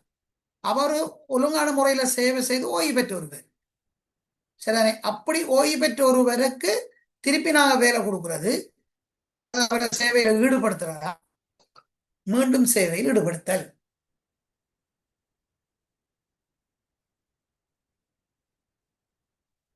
அப்ப இதை சொல்றது நாங்க பிரேக்கெட்டுக்குள்ள எழுதி கொள்ளுங்க. ரீஎம்ப்ளாய்மெண்ட் சொல்றது. ரீஎம்ப்ளாய்மெண்ட் சொல்றது. இதுதான் மீள சேவையில் ஈடுபடுது. இது வரைவிலக்கணம். இந்த சொற்கள் கவனமா, இந்த சொற்கள் முக்கியம். சிலவல்ல மீண்டும் சேவையில் ஈடுபடுத்துதல் சம்பந்தமா அல்லது மீள சேவையில் அமர்த்து, இது உங்களுக்கு வந்திருக்கு. மீள சேவையில் அமர்த்தல் ஒரு பேப்பர்ல வந்தது, சரிதானே? மீண்டும் சேவையில் ஈடுபடுத்தல் வரலாம். அப்ப அப்படியான நேரம் நாங்க இதை எழுதி கொள்ளும். அப்ப அரசாங்க சேவை ஓய்வு பெற்றவர்கள் மீண்டும் அரசு சேவையில் ஈடுபடுத்துறது, மீண்டும் சேவையில் ஈடுபடுத்துறது. பொதுவாக இது அரசு சேவையில சாதாரணமாக விருப்பத்துக்குரிய ஓய்வூதிய வயது அல்லது இது கிடைப்பட்ட காலத்துல அவங்க சாதாரணமான ஓய்வு பெற்ற ஆட்கள். இன்னொன்று இதுல நாங்க மீள சேவையில் அமைத்துற 23ஆவதுல பார்த்தோம்னா இதுல வேலையில இருந்து ஏதோ ஒரு வகையில சில வகையில ஓய்வு பெற வைக்கப்பட்டார்கள். இதுல வரும் எப்படி ஓய்வு பெற வைக்கப்பட்டார்கள் சொன்னால் அவங்கள கட்டாயமான முறையில ஓய்வு பெற வைக்கப்பட்டார்கள் ஒரு கட்டம் இருக்கு. அவங்களுக்கு மீள சேவையில நாங்க அமர்த்தலாது, சரிதானே? அவங்கள மீள சேவையில அமர்த்தல. நீங்க நாம பார்த்திருப்போம், நியமனம் அரச நியமனம் வழங்குறதுக்கு தகுதியற்றார்கள், அரச நியமனம் வழங்குறதுக்கு தகுதியற்றார்கள் அல்லது பொருத்தமில்லாத, அதுல ஒருவர் வினைத்திறமையின் பேரில் ஓய்வு பெற வைக்கப்பட்ட ஒருவர், அது வேலையிலிருந்து அகற்றப்பட்ட ஒருவர் தான். ஆனா அவருக்கு மீள நியமனம் கொடுக்கலாது. அதே போல ஒருவர் ஒழுக்காற்று காரணங்கள் அடிப்படையில வேலையை முடிவுறுத்திருப்போம், அவருடைய வேலையிலிருந்து நீக்கப்பட்டிருப்பார். அப்படியான ஆலயம் நாங்க மீள சேவையில அமர்த்த இயலாது. ஏனைய இந்த விஓபி அடிப்பட்டவர் அவர் மேன்முறை செய்தாருன்னா அவர காரணம் ஏற்றுக்கொள்ளப்படும் என்றால் அவரை கொடுக்கலாம். அல்லது தகுதியீர் நிலை நியமனம் முடிவுறுத்தப்பட்ட ஒரு பதவி இருக்கிறார்களும் அவர் அந்த காலத்துக்குள்ள இந்த சில சில தகமைகள் இல்லாமல் இருக்கலாம். ஆனால் அவர் மீண்டும் அதுக்கு முறையீடு செய்து அப்படி ஏதாவது அவருக்கு கொடுக்கணும் என்றிருந்தால் அப்படியான ஆக்களுக்கு மீளச்சேவையில் அமர்த்தலாம். இரண்டாவது, மீளச்சேவையில் ஈடுபடுத்தல் அது ஓய்வு பெற்ற ஒருவர், சாதாரணமான ஓய்வு பெற்ற ஒருவரை அதுக்கு நியமிக்கிறது. இதை பாருங்க, மேல்நிலை பதவி, ஒப்பு நோக்கத்தக்க பதவி, கீழ்நிலை பதவி. சிலையர் சொல்லுவாங்க மேல்நிலை பதவி ஒப்பு நோக்கத்தக்க பதவியை சமாந்தரமான பதவி அல்லது சம பதவின்னு சொல்லுவாங்க. இது பதவிகளை ஒப்புறது. இது எப்படி என்றால் சம்பளமும் அந்த உச்ச சம்பளம் அடுத்த படியேற்றம், இது மூன்றையும் வச்சுதான் இந்த பதவி மேல்நிலை பதவியா அல்லது கீழ்நிலை பதவியா அல்லது ஒப்பு நோக்கத்தக்க ஒரு பதவியான தீர்மானம் எடுக்கலாம். மேல்நிலை பதவி என்றால் நாங்க எந்த பதவியோட ஒரு பதவியை ஒப்புடுறோமோ அந்த பதவி ஒப்பு நோக்கப்படுகின்ற பதவியின் தொடக்க சம்பளம் அடுத்த சம்பளேற்ற பெறுமதி இது ஆக குறைந்தது சமமான அல்லது அதனை விட உயர்ந்த ஆரம்ப சம்பளத்தையும் சம்பளேற்ற பெறுமதியும் கொண்ட அந்த பதவியிலேயே உச்ச சம்பளத்தை விட உயரிய சம்பளத்தை கொண்ட சரிதானே, அதான் உயர்ந்த பதவி அல்லது மேல்நிலை பதவி. அதாவது நாங்கள் எந்த பதவியோட ஒரு பதவியை ஒப்புடுறோமோ அந்த ஒப்பிடப்படுற பதவி ஆரம்ப அடிப்படை சம்பளம் அந்த பதவியிட சம்பளத்துக்கு சமனாரிகளால் அதை விட அதிகமாக இருக்கும் சரிதானே. அதே போல படியேற்ற பெறுமதி அதுவும் அதை விட கூட இருக்கணும். அதே போல நாங்கள் எந்த பதவியோட ஒப்புறோமோ அந்த பதவியோட மேக்சிமம் சம்பளத்தை விட அந்த பெறுமதியை விட இதுக்கு கூடிய பெறுமதி இருக்கும். ஒப்புநோக்கோட பதவியிட உச்ச சம்பளம் அல்லது சமமான அல்லது நிலையான சம்பளத்தை கொண்ட பதவியும் மேலின பதவிதான். அப்ப ஒப்பிடக்குற பதவியை விட உச்ச சம்பளத்துக்கு மேலான அல்லது சமமான நிலையான சம்பளம் இருக்குமா இருந்தாலும் அது மேல்நிலை பதவியாக இருக்கும் சரிதானே. அதே போல ஒப்பு நோக்கத்தக்க பதவி என்றால் அதுக்கு சமமான சரி மேல கூட அதிகம் இல்லை அப்பதவிக்கு சமமான ஆரம்ப சம்பளம் அதே போல படியேற்ற பெறுமதி அதே போல உச்ச சம்பளம் எல்லாம் உண்டாயிருக்கும் என்றால் அது ஒப்பு நோக்கத்தக்க பதவி சமமான பதவி. கீழ்நிலை பதவி என்றால் நாங்கள் மேலே பார்த்த மாதிரி அதுல அதிகம் அல்லது சமம் என்று சொல்லுவோம், இது குறைவாக வரும். அதாவது ஆரம்ப சம்பளம் ஆண்டு வேதனையேற்றம் ஆண்டேற்ற வீதம் அடுத்து அதை விட இந்த மூன்றும் இவற்றில் ஏதாவது ஒன்று குறைந்துள்ளதுமான பதவி. அடிப்படை சம்பளம் குறைஞ்சாலே அநேகமாக இன்கிரிமென்டும் குறையத்தான் வரும் சரிதானே. அப்படி குறைவான பதவி கீழ்நிலை. இதுல நோக்கத்தக்க பதவி என்றது உங்களுக்கு கேள்விக்கு சிறு குறிப்பில் வந்துரு ஏற்கனவே.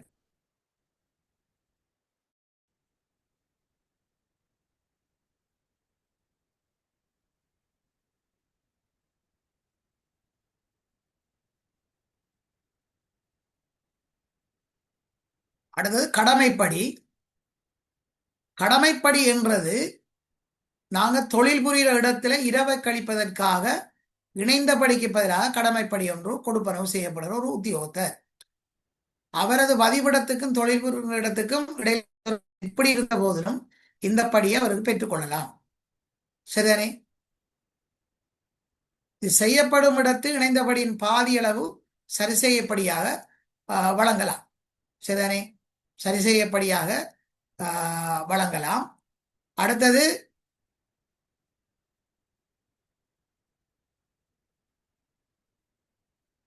இந்த இதை வெட்டி விடுங்க. கடமைப்படி என்றது மேலுள்ளதான், இது சரி செய்யப்படிக்கு வந்தது இதுக்குள்ள மாறி கிடக்கு. இந்த நான் கை பண்ணிருக்கிறத வெட்டுங்க, இது வராது, அது அவ்வளோத்தையும் டிலீட் பண்ணி விடுங்க அல்லது வெட்டி விடுங்க. கடமைப்படி என்றது தொழில் புரியும் இடத்துல இரவை கழிப்பதற்காக வழங்குறது. இப்போ உதாரணமாக கவனிச்சு கொள்ளுங்க, இந்த இணைந்தபடி என்றது என்னென்றால் நாங்கள் ஏற்கனவே பார்த்துருக்கேன், ஞாபகப்படுத்தி பாருங்க. இணைந்தபடி என்றது இடத்துக்காகவும் ஒருவர் கடமை ரீதியான பயணத்துக்கு வழங்குறது.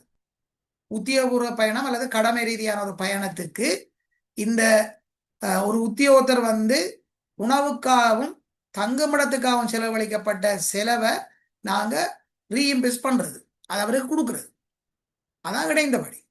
இது வந்து சம்பளத்திற அளவுப்படி நான் ஒரு சேர்க்குலர் போட்டு புது சேர்க்குலர் 10/2025 சேர்க்குலர் படி எவ்வளவு 1000 ரூபா 800 ரூபா 700 ரூபா போட்டிருக்கேன். அதை அடிப்படையாக வச்சு நாங்கள் அதை பெற்றுக்கொள்ளலாம். அதுக்கும் இணைந்தபடியை பெற்றுக்கொள்ளணும்னா எவ்வளவு காலம் வேலை செய்திக்கணும். மற்றது அந்த இணைந்தபடி வழங்குறது அவர் பிரயாணம் செய்ய வேண்டிய ஆக குறைந்த தூரம். சரிதானே? ஆக குறைந்த தூரம், அதாவது அவர் பிரயாண தூரம் 7 மைல் அல்லது 11 அல்லது 11.7 அல்லது 6 கிலோமீட்டர் ஆயிருக்கணும் அவர் பயணம் செய்யறது. அடுத்தது நகராட்சி எல்லைக்குள்ள பயணம் செய்தார் என்றால் அவருக்கு வழங்கப்பட மாட்டான்னு பார்த்தோம்.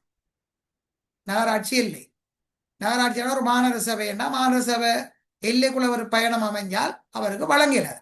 ஆனால் அவர் நகராட்சி எல்லைக்குள்ள ஒரு இரவை கடத்தினார். உதாரணமாக அக்கரப்பத்து மாநகர சபை, அக்கரப்பத்து பிரேசேலத்தில் இருக்கிற ஒருவர் ஒரு உத்தியோகத்தர் அக்கரப்பத்து கல்வி அலுவலகத்துக்கு ஒரு டியூட்டியாக அவர் போறார். சரிதானே? போனார்னா அவரு கிளைம் எடுக்கிறார். சாதாரணமாக இந்த இணைந்தபடி அவரு கொடுக்கிறார்.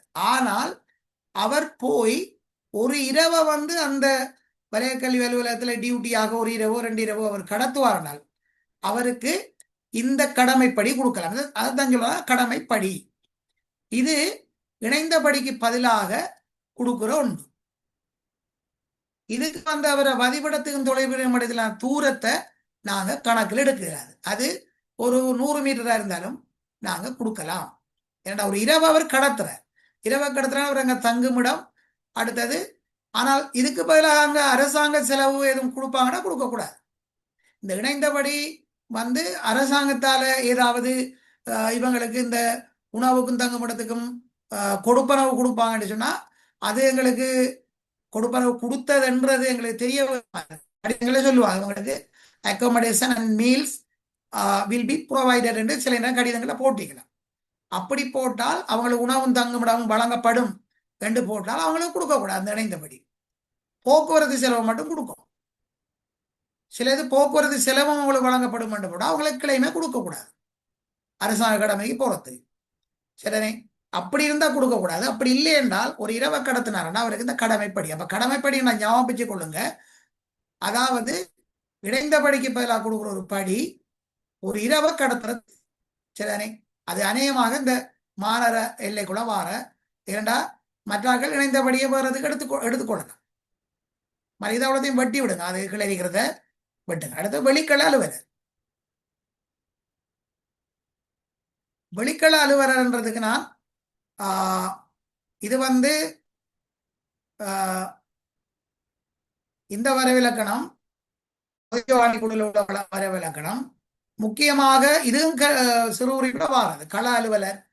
கள அலுவலர் அல்லது வெளிக்கள அலுவலர்னு மாத்துங்க. அலுவலர் லானா வந்துட்டு இலூனா மாத்துங்க. வெளிக்கள அலுவலர் என்றது ஃபீல்ட் ஆபீசர். சரிதானே? ஆங்கிலத்தில் சொல்லணும்னா ஃபீல்டு என்றா முக்கியமாக வெளிக்கள பணிகள் கையளிக்கப்பட்ட ஒரு விசேட வரையறுக்கப்படாத வேலைத்தளங்களுக்கு அடிக்கடி செல்ல வேண்டிய கொமா போட்டிருக்கீங்கன்னா அதாவது வெளிக்கள பணிகள் கையளிக்கப்பட்ட முக்கியமாக அவர கடமையில கூடுதலான வெளிக்கள பணிதான். ஒரு விசேட இடத்துக்கு வரையறுக்கப்படாது. இந்த இடத்துல உங்களுக்கு வேலை இதுல நீங்க இருந்து வேலை செய்யணும்னு வரையறுக்கப்படாது. ஒரு ஸ்டேஷன் என்று அவருக்கு கொடுக்கப்படாது. அடுத்தது வேலைத்தளங்களுக்கு அடிக்கடி செல்ல வேண்டிய வேற வேலைத்தளங்களுக்கு அடிக்கடி செல்ல வேண்டிய மேற்பார்வை தன்மையிலான கடமைகள் கையளிக்கப்பட்டுள்ள பயணங்கள் போன்றவை தனது கடமைகளில் உள்ளடக்கப்பட்டுள்ள அரசு உத்தியோகத்தர் அலுவலர் அல்லது கள அலுவலர். வெளிக்கள அலுவலர் அல்லது கள அலுவலர் என்று சொல்றது. மறது பதவியின் நிலைமை என்றது ஒரு பதவி அமையமா தற்காலிகமா அல்லது நிரந்தரமா என்பதை அப்பதவி உருவாக்கப்படும் போது அதனை உருவாக்கும் அதிகாரி நேரம் தீர்மானிச்சு அந்த பதவி காட்டுறது. அதான் இந்த பதவியில நிலைமை. சரிதானே? அது ஒரு கேசுவல் போஸ்டா, போஸ்ட் பதவி என்றா போஸ்ட், பதவி என்றா போஸ்ட். அப்ப போஸ்ட்ல என்ன தன்மை அந்த பதவி? அது ஒரு கேசுவல் போஸ்டா, அடுத்தது டெம்பரரி போஸ்டா, அல்லது பெர்மனன்ட் போஸ்டா என்று அந்த பதவியை உருவாக்குறவர் எத்தன்மை என்று அந்த பதவியின் நிலைமை. சரி, பதவியின் நிலைமை. பதவி அந்தஸ்து என்ற ஒன்று அது சரியான அந்த பதவியின் அந்தஸ்துன்றது எவ்வாறு அவங்களுக்கு நாங்க அந்த நியமனத்தை கொடுக்க போறோம் என்றது. அது தற்காலிகமாக அமையமாகவா அல்லது நிரந்தரமாகவா அல்லது நிரந்தர ஓய்வூதிய உரித்துடையவாறு நாங்க அந்த நியமனத்தை செய்ய போறோமான்றதா அது பதவியினுடைய அந்தஸ்து. அந்த பதவிக்கு நாங்க கொடுக்குற அந்தஸ்து. இது பதவி, இது பதவி, இது போஸ்ட், அது அப்பாயின்மெண்ட். சரி, அடுத்தது காத்திருத்தல் கடமை. அது நம்ம கேள்வி செய்யக்குள்ள திருப்பி இன்னும் பார்ப்போம். காத்திருத்தல் கடமை. சரி, இது காத்திருத்தல் கடமை என்றது என்னென்றால், இப்போ ஒரு டியூட்டிக்கு ஒருவர் போறார், ஆனால் டியூட்டி ஒரு குறிப்பிட்ட நேரம் தான் செய்வாங்க. வேலை ஆக்சுவலா வேலை செய்யற காலம் ஒரு குறிப்பிட்ட காலம் வரைக்கும். சில காலம் என்னென்றால் டியூட்டிக்கு என்று வெளிக்கிட்டு போய் கொஞ்ச காலம் வேலை செய்யாம ஆனா அங்கேயே இருக்கிறது. சரிதானே? அங்கே இருக்கிறது. ஸ்டாண்ட் பை டியூட்டி என்று சொல்லுவாங்க. இதுக்கு நீங்க பிரேக்கெட் எழுதி கொள்ளுங்க. Stand by duty, stand by, அங்க காத்திருக்கிறது, தரித்திருக்கிறது, ஸ்டாண்ட் பை டியூட்டி. இப்போ உதாரணமா ஒருவர் கொழும்புல மினிஸ்ட்ரியில ஒரு டியூட்டி, ஒரு ஸ்டாஃப் கிரேட் ஆஃபீஸர் கொழும்புல ஒரு மினிஸ்ட்ரி ஒரு டியூட்டியாக அவர் டியூட்டி லீவ் எடுத்துட்டு போறார். சரிதானே? போறார். போய் அவருக்கு அங்க ஒரு 12 மணிலிருந்து 3 மணி வரை தான் அவர் டியூட்டி. ஏதோ ஒரு வேலை பார்க்கணும், அல்லது ஒரு மீட்டிங், ஏதோ ஒரு வேலை, அரசாங்க வேலை. ஆனால் அதுக்கு முதல் அவர் என்ன செய்யணும்? காத்திருக்கணும். அதான். ஆனாலும் என்னது கடமை. அவர் டியூட்டியில எல்லாம் இருக்கார், டியூட்டியா தான் போயிருக்கார், ஆனா டியூட்டி செய்யாம அவர் இருக்கார். அதான் சொல்றது நாம. ஆனால் இதை ஒரு கடமையின் ஒரு அங்கமாக நாங்க இதை குறிப்பிடணும். கடமையின் நிமித்தம் ஒரு அலுவலர் காத்திருப்பதனை தான் இது குறிக்குது. சரிதானே? அதைத்தான் நாங்க சொல்றோம் காத்திருத்தல் கடமை. காத்திருத்தல் கடமைக்காக நாங்க ஓவர் டைம் கொடுக்குறோம்னா ஓவர் டைம்ல அரைவாசி கொடுக்கும். எப்ப இவர் காத்திருக்கல் கடமையா இருக்கா, இவர் டியூட்டி உண்மையா. அப்ப அதை பார்த்து இவருக்கு, ஆனால் முழுமையாக அவர் போன நாள் அவ்வளவு ஓவர் டைமாக கருதி நாங்க கொடுக்க கூடாது. அது அரைவாசி கொடுக்கணும்.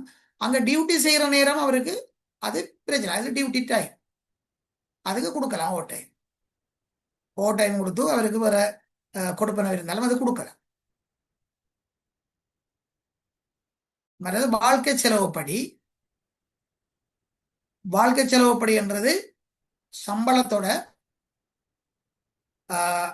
சம்பளத்தோட அரசாங்கம் ஒரு குறிப்பிட்ட காலத்துக்கு ஒரு தரம் ஒரு வாழ்க்கை செலவு விலையேற்றங்களோட கூடலாம். விலையேற்றங்களோட கூடக்குள்ள நிரந்தரமாக அவரை சம்பளம் இருக்க இவர் வாழ்க்கை செலவுப்படியை தீர்மானிச்சு ஒரு வருடம் அல்லது 6 மாதத்துக்கு ஒரு தரம் அல்லது ஒரு வருடத்துக்கு ஒரு தரம் தீர்மானிச்சு வாழ்க்கை செலவுப்படியை கொடுப்பாங்க. இது சிஎல்ஏன்னு சொல்றது, living cost of living allowance சொல்றது, சிஎல்ஏ, அதாவது வாழ்க்கை செலவு படி. இது இப்ப இந்த 3/2024 சர்க்குலருக்கு அமைவாக 17,800 ரூபா ஒரு நிரந்தர ஒரு உத்தியோகத்தர், அரசு உத்தியோகத்தர் ஒருவருக்கு வழங்கப்படுது. இது பிறகு மாறலாம். சரி, வாழ்க்கை செலவு கூடிக்கொண்டு வந்தால் புள்ளிவிவர திணைக்களம் வாழ்க்கை செலவு இந்த நிலையில் இருக்கின்றால் உத்தியோகத்தர் தொழிற்சங்கம் அதை ஃபைட் பண்ணி அதை கூட்டி எடுக்கலாம். அதே போல ஓய்வு பெறார்களுக்கு பெறுகிறது 6,025 ரூபாய். அவங்களுக்கு 17,800, ஓய்வு பெற்ற ஆட்களுக்கு 6,025. இது ஓய்வூதியத்தோட சேர்த்து வழங்கப்படும். அது சம்பளத்தோட சேர்த்து மாதாந்த படியாக வழங்கப்படும். அடுத்தது சேவை நிலைய படி.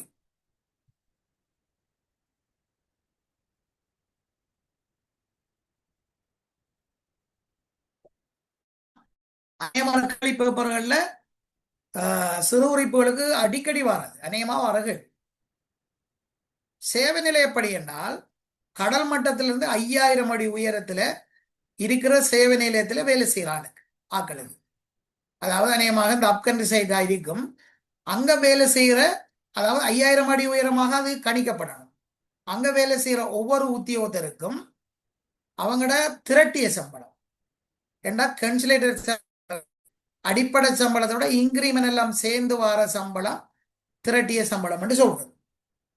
சரி, இன்கிரிமெண்ட் எல்லாம் சேர்ந்து வாரது. அப்ப அந்த இன்கிரிமெண்ட் எல்லாம் சேர்ந்து வார அந்த சம்பளத்துல 8% இப்ப இருக்கிற புது சேகுலரும்படி 25/2025 போன வருஷம் அந்த சேகுலரும்படி 8% அவங்களுக்கு அவங்களோட சம்பளத்தோட சேர்த்து சம்பளத்துல 8% இவங்களுக்கு இந்த சேவை நிலையப்படியாக கொடுப்பாங்க. அந்த உயரப்பகுதியில் அதான் சேவை நிலையப்படி. இடத்துக்கான படி என்று சொல்லுவாங்க. இன்னொரு பேப்பர்ல இடத்துக்கான படி என்று கேட்டிருக்காங்க. அதிகமா சேவை நிலையப்படி என்று தான் சொல்லித்தான் இருக்கி. இடத்துக்கான படி என்றும் சில கேள்வி பேப்பர்ல, ஒரு கேள்வி பேப்பர்ல வந்திருக்கு. அது வெட்டினரி டாக்டர்மாருக்கு வந்த ஒரு பேப்பர்ல பார்த்தேன். வெட்டினரி டாக்டருக்கு இபிக்கு வந்த பேப்பர்ல அவங்களுக்கு அந்த பேப்பரை பார்த்தேன்னா அதுல இடத்துக்கான படி என்று வந்திருக்கு. அதான் இந்த படி சேவை நிலையம்.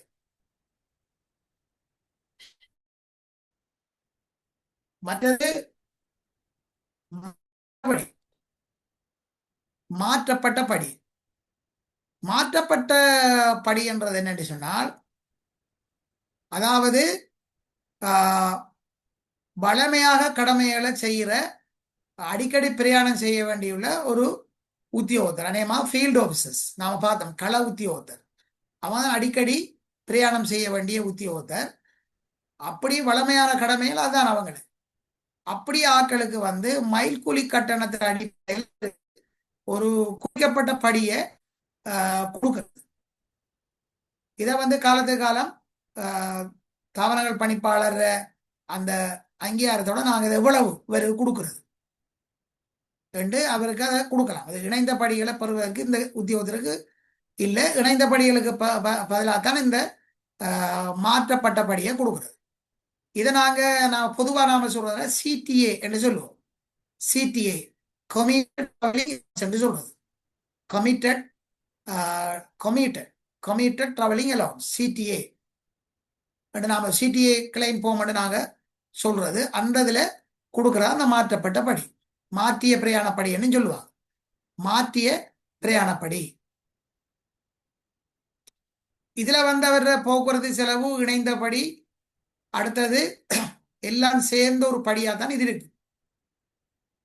அது இணைந்த இணைந்த படியில அரைவாசி அல்லது முழுமையாக பார்த்து அதுல 3/1 என்றதை பார்த்து, அல்லது இவங்களுக்கு குறிக்கப்பட்ட பிக்ஸாக கொடுக்கப்படுற பிரயாணப்படி அதுல எது குறையா வருதோ அதை கொடுப்பான். இப்போ மாற்றப்பட்ட படின்னா நீங்க இந்த விடயங்களை கவனத்தில் கொண்டா சரி. இதுக்கு நாங்க சிடிஏ கிளைம் போது நீங்க பார்த்திருப்பீர்கள். இப்ப நீங்க புதுசா வந்தபடியா சில வேளையில இதையும் நீங்க அந்த பிரிவுக்குள்ள, அதாவது நீங்க வேலை பிரிவுக்குள்ள கிளைம் எடுக்கிறனால் மைல் கூலி இல்லாம எடுக்கிறனால் இந்த சிடிஏ கிளைம் போல எடுக்கும். அதை மாற்றப்பட்ட பிரயாணப்படி என்று சொல்றது. சரிதானே? அதாவது பொது 161 என்ற ஒரு படிவம் இதுக்கு பயன்படுத்தப்படுறது இந்த சிடிஏ கிளைம். நீளமான ஒரு பேப்பர். அடுத்த நிரந்தர போக்குவரத்து படி.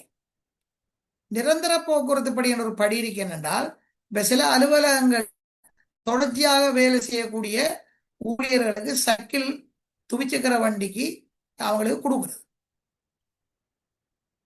சரிதானே? அப்ப அவர் துவிச்சக்கர வண்டியில அவர் அவர் அந்த வேலைகளை செய்வார். சரிதானே? அவர் சைக்கிளை உதாரணமா கேஸ் அப்படியான போஸ்ட் போறது வாரது இப்படியான விடயங்களுக்கு அவங்களுக்கு வந்து நாளாந்தம் இந்த வேலையை செய்வாங்க. அப்படியான ஆளுக்கு இந்த வீட்டுக்காக நாளாந்தம் 30 ரூபா ரெண்டு வழங்குறது. இப்ப இன்னும் இது மாத்துப்படாம இருக்கு. ஒரு 30 ரூபா அப்ப மாதம் முடிய அவங்களுக்கு ஒரு 1000 ரூபா அப்படி வரும். ஏன்னா அவங்களுக்கு சைக்கிள் தானே. இவங்களுக்கு இந்த துவிச்சக்கர வண்டிக்கு ஆஹ், பெட்ரோலோ அதோ வராது. ஆனா அவங்க வேலை செய்யறாங்க, டியூட்டிக்கு போறாங்க. அப்படி எல்லாத்தையும் உள்ளடக்கப்பட்டு இவங்களுக்கு ஒரு எவ்வளவு வேண்டும் தீர்மானிச்சு கொடுக்குறது. சரிதானே. மற்றது இந்த துவிச்சக்கர வண்டி உண்மையில் வைக்கப்படுத்தப்பட்டதுன்றதுக்கு ஒரு சான்றிதழ் உண்டு, இணைக்கணும். அடுத்து லீவில் இருக்கின்ற போது உத்தியோகத்தர் ஆஹ், அமைய லீவிலோ அல்லது சுய லீவிலோ இருக்கின்ற சந்தர்ப்பம் தவிர்த்த வேறு வகையான லீவு காரணமாக சேவைக்கு வருகை தராத காலப்பகுதி சார்பாக துவிச்சக்கர வண்டியை தனது பதிலாள் பின் பயன்பாட்டுக்கென கையளித்தால் ஒழிய இப்படியே பெற்றுக்கொள்ள முடியாது. அப்ப இவர் வந்து வச்சிட்டு இருக்க, இவர் லீவ்ல இருந்தாருன்னா அவருக்கு பதிலாளுக்கு இந்த சைக்கிளை கொடுக்கணும். அப்படி கொடுக்காட்டி இவருக்கு இந்த நிரந்தர போக்குவரத்து படி கொடுக்கல.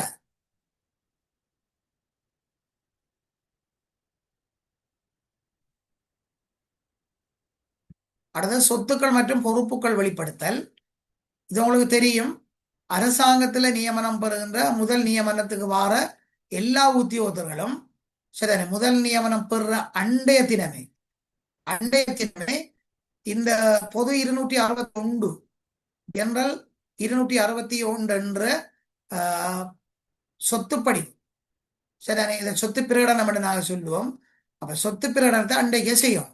அவங்க வேலைக்கு வந்த அன்னைக்கு அவங்களோட அவர பேர்ல உள்ளது, அவர கணக்குல உள்ளது. அடுத்தது கல்யாணம் முடிச்சிருந்தா, திருமணம் முடிச்சிருந்தா வாழ்க்கை துணையிற பேர்ல உள்ளது. சரிதானே. அதே போல இவங்களுக்கு ஆஹ், பிள்ளைகளோட அக்கௌண்ட்ல நிலையான வைப்பு அல்லது சேமிப்பு கணக்கு அதுகள் இருந்தாலும் அதுவும் அவங்களோட சொத்தா தான் பேர். சரி. அப்ப சொத்துக்கள் பொறுப்புகள் சம்பந்தமான இது சொத்துக்கள் மட்டுமில்ல பொறுப்புகளும். இப்ப பொறுப்பான நாங்க யாருக்கும் இப்ப வங்கியில கடன் வாங்கியிருந்தோம்னா வங்கிக்கு கடன் செலுத்தும், அது ஒரு பொறுப்பு. சரிதானே. வேற எதுவும் நாங்க ஏதாவது பொறுப்புனால் அந்த பொறுப்பையும் இதுல சுட்டி காட்டி பிரகடனம் செய்யற ஒரு படிவம் தான் இந்த சொத்து பொறுப்பு படுத்தல் படிவம். சரி, அதை நீங்க எழுதுனா சரி.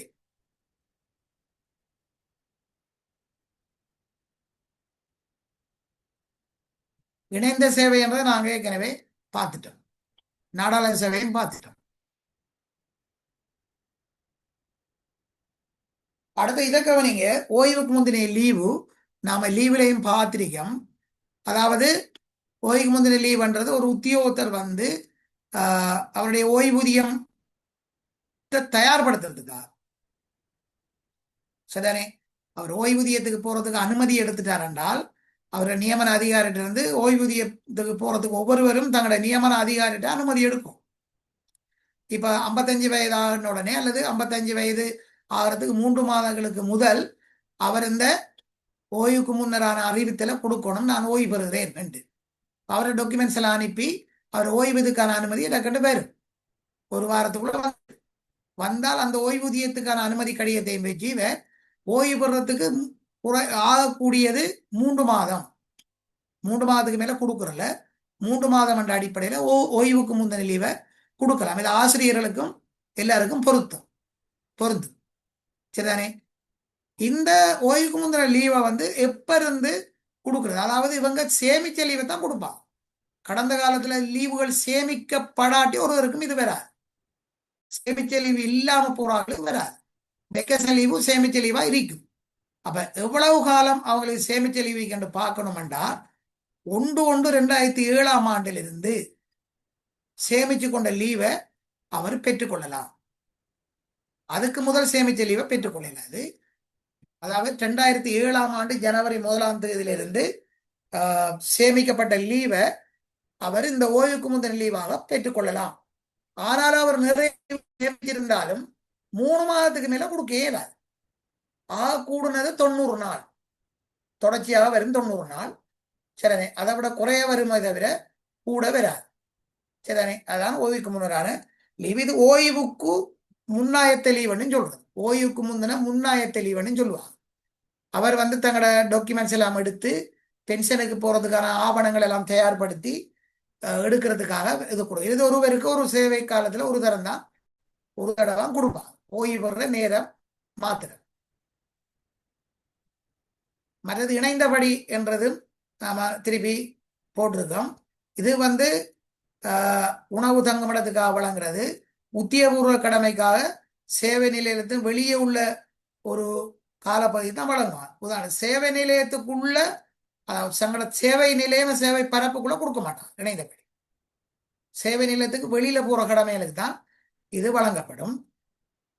வழங்குறதா இருந்தால் அது சில உத்தியோகர்களுக்கு நாம பார்த்த மாதிரி மாற்றிய பிரயாணப்படியை கொடுக்கலாம். அதெல்லாம் சேர்ந்து வரவரு கொடுப்பணும். மற்றது இந்த இணைந்தபடி வந்து திரட்டிய சம்பளத்தின் அடிப்படையில வழங்கப்படும். தன்மையில வந்து நம்மளோட சம்பளம் கூட சேகுலர் அடிப்படையில நான் போட்டிருக்கேன் பாருங்க. இதை வந்து 55,389 ரூபாய். இது வந்து திரட்டிய சம்பளம், அதாவது படியேற்றம் எல்லாம் சேர்ந்த சம்பளம். மற்ற வாழ்க்கை செலவு படியெல்லாம் சேர்ந்த டோட்டலுக்கு பார்க்க கூடாது. திரட்டிய சம்பளம் தான் பார்க்குறது. அடிப்படை சம்பளத்தோட எத்தனை இன்கிரிமெண்ட் சேர்ந்திருக்கோ அதோட சேர்ந்து வர சம்பளம், அதான் திரட்டிய சம்பளம். அது 55,389 வரையும் இருந்தால் 700 ரூபா வரும். 55,390 தொடக்கம் 74,659 ரூபா வரையும் 800 ரூபா. அடுத்து 74,660க்கு மேல இருந்தால் அந்த திரட்டிய சம்பளம் 1000 ரூபாய்க்கு இணைந்த படியாக வரும். பயணம் செய்த மொத்த தூரம் 7 மைலுக்கு அதிகமாக இருக்கணும். அதாவது 11.2 கிலோமீட்டருக்கு மொத்த தூரம் வேண்டான்னு போறதுக்கும் வாரத்துக்கும் எடுக்கிற தூரம். அப்ப கிட்டத்தட்ட 3.5 மைலுக்கு மேலே இருந்தால் தான் அவரை பிரயாண தூரம் இந்த இணைந்தபடி கொடுக்கல. அவ்வளவு மழைனா சரி. மற்றது பதவியின் அந்தஸ்து நான் ஏற்கனவே சொன்ன மாதிரி ஒரு அரச பதவி வந்து நிரந்தர ஓய்வூதியம் முடித்தானா அல்லது ஓய்வூதியம் முடித்த அல்லது தற்காலிகமானதா அல்லது ஒப்பந்த அடிப்படையிலானதா என்று அந்த நியமனத்தை வழங்குற ஒரு இதுதான் பதவியில அந்தஸ்து சொல்லும். சரிதானே? இதுவும் சில பேப்பர்ல சிறு குறிப்புக்கு வந்து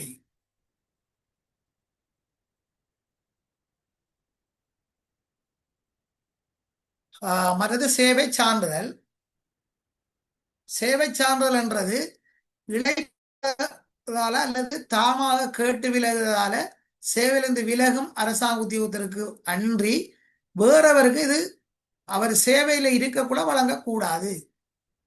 இழைப்பாறுவதாலோ அல்லது தாமாக கேட்டு விலகு, தாமாக கேட்டு விலகுனா ரிசைன் பண்றது.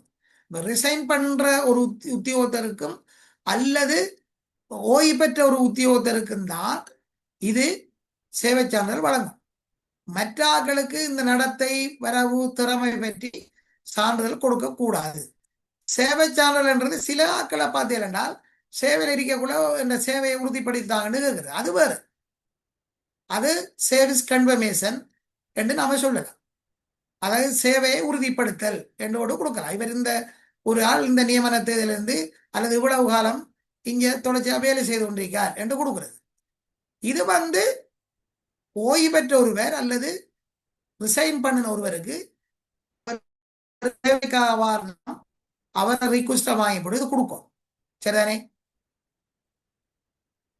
இப்ப வேலையிலிருந்து திருப்தியற்ற முறையில் அல்லது வினைத்திறன்மையின் பேர்ல ஒருவரை நாங்க வேலையிலிருந்து நீக்கிற நேரம் அல்லது அவருக்கு ஒழுக்காற்று நடவடிக்கையால் அவரை நீக்கிற நேரம், அப்படியான ஆட்களுக்கு இது சரிதானே? அப்படியான ஆட்களுக்கு சில விடயங்களை நாங்க கேட்டு விலகியமையினால் அல்லது வேலையில நடந்து திருப்தியற்று விளங்கியமை தவிர்ந்த இதெல்லாம் நாங்க கொடுக்கணும். இப்ப விஓபி அடிச்ச ஒருவருக்கு கொடுக்கல. சரிதானே? இளைப்பாறுகை நாள் அல்லது தாமாக கேட்டு விலகியமையினால், அது இளைப்பாறுகையினால்ன்றதை வெட்டி விடுங்க. சரி, இளைப்பாறுகையினால்ன்றதை வெட்டி விடுங்க. தாமாக கேட்டு விலகியமையினால் அல்லது வேலை திருப்தியற்று விளங்கியமையினால்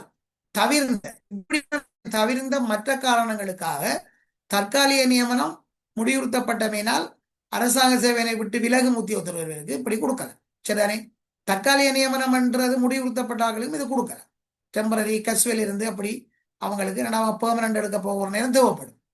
இதுல இந்த சான்றிதழ்ல உள்ளடக்கப்பட வேண்டிய விடயம் உத்தியோகத்தர் பெயர், அடுத்தது அவர் அரசாங்கத்துக்குள்ள சேவையாற்றிய காலம், திணைக்களங்களின் பெயர்களுடன் தேதிகளுடன் உள்ளிட்ட வகித்த பதவி நிலைகள், அரசாங்க சேவையினை விட்டு விலகுவதற்கான காரணம், வினைத்திறமை, அடுத்த பொது நடத்தை. ஒழுக்காற்று நடவடிக்கை சம்பந்தமான விஷயம் இதுல போடக்கூடாது. பொது நடத்தையை பற்றி போடலாம். அப்ப இந்த விடயங்கள் அவ்வளவும் இந்த சேவை சான்றிதழ் உள்ளடக்கப்பட்டு வழங்கப்படலாம். மற்றது பதவி ஒன்றின் கடமைகளை கவனித்தல். இதை கவர் அப் டியூட்டின்னு சொல்றது. ஒரு பதவியில முழு நேர உத்தியோகத்தர் ஆக ஒருவரை நாங்கள் நியமிக்கிறதுக்கு இயலாம போனார், சரிதானே, நிரந்தர பதவி வகிக்கின்ற ஒருவர் முழு நேர உத்தியோகத்தர் தேவைப்படாத பதவி ஒன்றில் பதில் கடமை புரிவதற்காக நியமிக்கப்படும் இடத்து, அல்லது வேறொரு பதவியில கடமையினை மேற்கொள்வதற்காக நியமிக்கப்படும் இடத்து அவருக்கு பதில் கடமை புரிவதற்கான சம்பளம் ஒன்றினை நாங்க மேற்கொள்வதற்கான உரித்து கிடையாது. கவர் அப் டியூட்டி செய்யற ஒரு ஆளுக்கு நாங்க கொடுப்பனவு கொடுக்க இயலாது. அவருக்கு செலுத்தப்பட வேண்டிய அந்த பதில் கடமை புரிவதற்கான சம்பளத்தை கணிச்சு அதுல 3/2 கொடுக்கும், சரிதானே. அப்ப பதவி என்ற கடமைகளை கவனித்தல் என்றா நீங்க இதோட சேர்த்து எழுதணும். ஒரு நிரந்தர பதவி ஒன்றுக்கு, சரிதானே, பதில் கடமை அடிப்படையில் நியமனம் வழங்க இயலாத ஒரு சந்தர்ப்பத்துல, அப்படி தேவையற்ற ஒரு சந்தர்ப்பத்தில் அந்த பதவியை கவனிக்கிறதுக்காக நியமிக்கப்படுற ஒருவர் தான் இந்த பதில் கடமை பதவி. அதுக்கு நாங்க பதில் கடமை சம்பளம் கொடுக்க கூடாது. பதில் கடமை சம்பளம் கொடுக்கறதுல 3/2 தான் இதுக்கு கொடுக்கணும். மற்றது கட்டாய சேவை காலம். கட்டாய சேவை காலம்ன்றது உள்நாடு அல்லது வெளிநாட்டுல சம்பளத்துடன் கூடிய அல்லது சம்பளமற்ற விடுமுறை பெறுகின்ற உத்தியோகத்தர்கள், சரிதானே, அவங்களுக்கு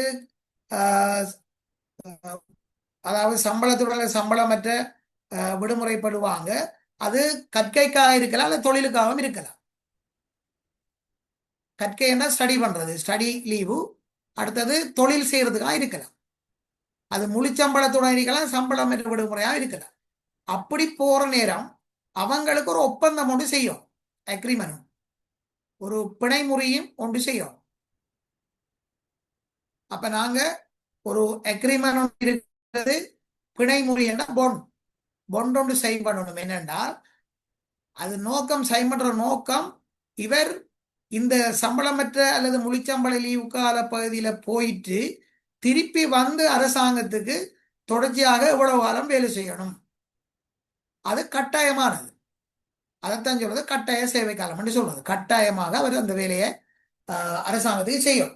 அப்படி செய்யாட்டி அவர்கிட்ட இருந்து எவ்வளவு சம்பளத்தை அறவுறது, சரிதானே. அவருடைய சம்பளத்துல இருந்து அவர் வந்துருவாரு தானே, பிறகு சம்பளம் கொடுக்கக்குள்ள எவ்வளவு வீதத்தை அறவுறண்டும் அதுல இருக்கும் அந்த ஒப்பந்தத்தில், சரி. அப்படியான காலம் தான் கட்டாயம். அப்ப எவ்வளவு காலத்துக்கு இவர் வேலை செய்யணும். அப்படி வேலை செய்யாம போனால் எந்த வகையான அறவீடுகளை மேற்கொள்ளணும். அப்படி அறவிட அவர் செலுத்தாடி ஒரு சட்ட நடவடிக்கையும் கூட எடுக்க வேண்டி வரும். இந்த கட்டாய சேவை காலம் ஒருவர் எடுக்கிற லீவை பொறுத்து, லீவோட தன்மையை பொறுத்து இந்த கட்டாய சேவை காலம் வேறுபடும். வெளிநாட்டில் கற்கை அல்லது பயிற்சிக்கான முழுச்சம்பள லீவு, வெளிநாட்டில் முழுச்சம்பளம் ஃபுல் பே சலரி, சரி, அப்படியான சலரி என்றால் 1 மாதம் வரையும் அவருக்கு கட்டாய சேவை காலம் இல்லை. 1 மாதம் அல்லது குறைஞ்ச காலத்துக்கு கட்டாய சேவை காலம் இல்லை, அது அப்படி செய்ய தேவையில்லை. ஆனால் அதுக்கு மேலே இருந்தால் லீவு காலத்தை போல 4 மடங்கு கட்டாய சேவை காலம் இல்லை. 4 மடங்கு அவர் சேவையாற்றணும். இப்ப 3 வருடம் இருந்தாருன்னா 12 வருடம் சேவையாற்றணும். ஆனாலும் 10 வருடம் ஒரு மேக்சிமம் இருக்கு. அதனால இதுல போடல, சரிதானே. 10 வருடம் மேக்சிமம். 10 வருடத்துக்கு மேல செய்ய தேவையில்லை. 4 மடங்கு நாங்க பார்ப்போம். 10 வருடம் எது கூடியதோ அந்த காலம், எது குறைஞ்சதோ அந்த காலம், சரி, எது குறைஞ்சதோ அந்த காலம். 2 வருஷம் முழுச்சம்பள லீவு எடுத்து வெளிநாட்டுக்கு போறார், கற்க லீவு. அப்ப 2 வருடம் என்று சொன்னால் இங்க வந்து 8 வருடம் கடமையாற்றம். 3 வருடம் என்றா 12 வருடம் கடமையாற்றம். ஆனா 10 வருடம் தான். 10 வருடம் ஒரு மேக்சிம காலமாக கொடுத்துருக்கு. சரிதானே? அடுத்தது உள்நாட்டுல கற்கைக்கு முழுச்சம்பள லீவு. மேல உள்ளது வெளிநாட்டுல, கீழே உள்ளது உள்நாட்டில். உள்நாட்டில் என்றால் 6 மாதம் வரையும் கட்டாய சேவை காலம் இல்லை. 6 மாதத்துக்கு மேற்படுற லீவு காலம் அவர் அவ்வளவு காலம் போல 2 மடங்கு வரும். அதே போல வெளிநாட்டுல கற்கை அல்லது பயிற்சிக்கான சம்பளமற்ற லீவு. இதுக்கு வெளிநாட்டு லீவெல்லாம் 1 மாதம் வரையும் இல்லை கட்டாய சேவை காலம். அது சம்பளத்துடன் கூடிய லீவா இருக்கலாம், சம்பளமற்ற லீவா இருக்கலாம். 1 மாதத்துக்கு உட்பட்ட காலத்துக்கு கட்டாய சேவை காலம் இல்லை. 1 மாதம் மேற்பட்ட காலத்துக்கு சரிதானே வெளிநாட்டுல கற்கை அல்லது பயிற்சிக்கு சம்பளமற்ற லீவா இருந்தால் அவரை லீவு காலத்தை போல 2 மடங்கு. இதே நேரம் உள்நாட்டுல கற்கை அல்லது பயிற்சிக்கு சம்பளமற்ற லீவு 1 வருடம் வரையும் உள்நாட்டுல சம்பளமற்ற லீவுக்கு கட்டாய சேவை காலம் இல்லை. 1 வருடத்துக்கு உட்பட்ட காலத்துக்கு கட்டாய சேவை காலம் இல்லை. 1 வருடத்துக்கு மேற்பட்ட லீவு காலம் என்றால் அவர் எடுத்த லீவு அது எல்லா லீவுக்கும் தான் 1 வருடத்தை கழிக்கிறது எல்லாத்துக்கும். அப்ப அவர் எடுத்த லீவை போல சம பங்கு வரும். இதுக்கு சம பங்கு.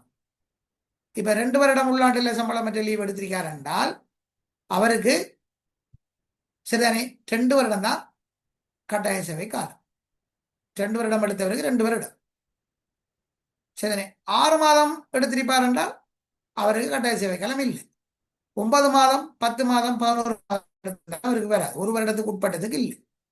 இதை கொஞ்சம் ஞாபகம் வச்சுக் கொள்ளுங்க. இந்த கட்டாய சேவை காலம்ன்றது இந்த சம்பளமற்ற உள்நாட்டு வெளிநாட்டு சம்பளமற்ற சம்பளத்தினுடைய லீவு சம்பந்தமாக இந்த கட்டாய சேவை காலம்ன்றது கேட்டு வாரம் உண்டு.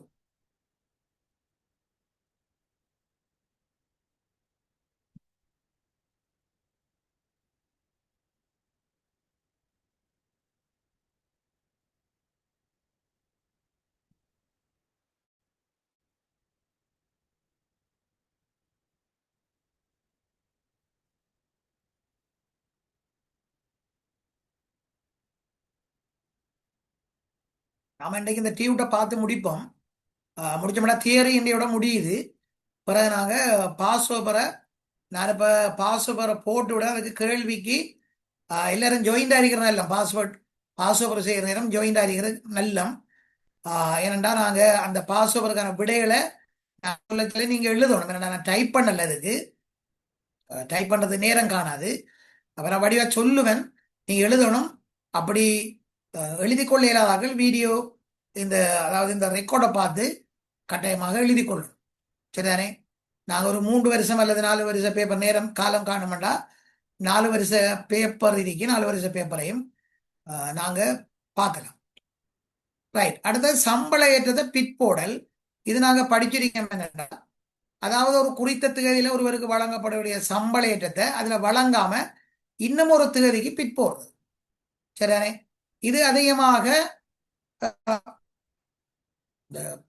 ஒழுக்காற்று நடவடிக்கையில பாரிய குற்றம் புரிஞ்சாக்கள் அல்லது இபி பாஸ் பண்ணாதாக்கள், வினைத்திறமையான தரப்பரீட்சையில சித்தி அடையாதாக்கள் அல்லது லேங்குவேஜ் எக்ஸாம் மொழி பரீட்சையில சித்தி அடைய, இது ஒருவருக்கு அவருக்கு வழங்கப்பட வேண்டிய படியேற்ற திகதியிலிருந்து வழங்காம வேறொரு திகதியில வழங்கப்படும். அதாவது அந்த அவர் சித்தியடைய வேண்டிய அல்லது வழங்கப்பட வேண்டிய திகதியில் அவர் செய்யாமட்டார் என்றால் அந்த திகதியில் அவருக்கு அதை நாங்கள் கொடுக்கக்கூடாது. அதுக்கு பிறகுதான் அவருக்கு கொடுக்கணும். அப்ப தள்ளி போடுறது, அவர் இன்கிரிமெண்ட தள்ளி போடுறதான் பிற்போடுறது. இதால இன்கிரிமெண்ட் திகதி மாறும். சரிதானே? படியேற்ற திகதி மாற்றமடையும். சேவை முதுமுறை என்றதும் இவருக்கு பாதிப்பு குறை, சீனியரிட்டியும் குறை. சம்பள ஏற்றத்தை பிற்போடுற சந்தர்ப்பத்தில் மட்டும்தான் படியேற்ற திகதி மாறுது. படியேற்ற திகதி மாற்றமடையும். இது அவருக்கு தொடர்ந்து பென்ஷனுக்கு போகும் வரையும், அவர் அந்த உச்ச சம்பள படிநிலை அடையும் வரையும் இந்த பிற்போடல் திகதி மாறிக்கொண்டு அந்த அவ்வளவு கொண்டுதான் இருக்கு.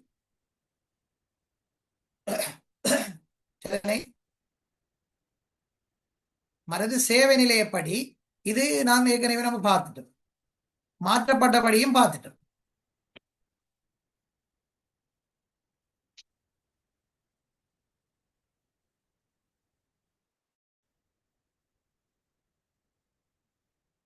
நிரந்தர போக்குவரத்து படியும் பார்த்துட்டு திருப்பி வந்திருக்கேன்னு.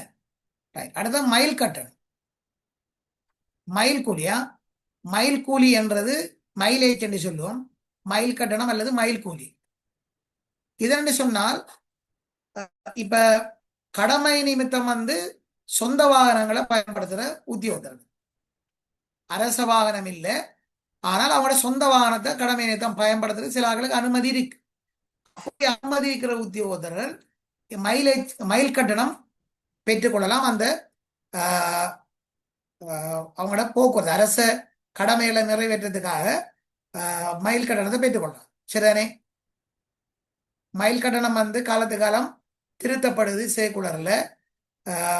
அவங்ககிட்ட இருக்கிற வாகனம் பெட்ரோல் வாகனம் என்றால் அதுக்கு ஒரு குறிப்பிட்ட தொகை, டீசல் வாகனம் என்றால் அதுக்கு ஒரு குறிப்பிட்ட தொகை, மற்றது மோட்டார் சைக்கிளுக்கு எவ்வளவு என்று இருக்கு.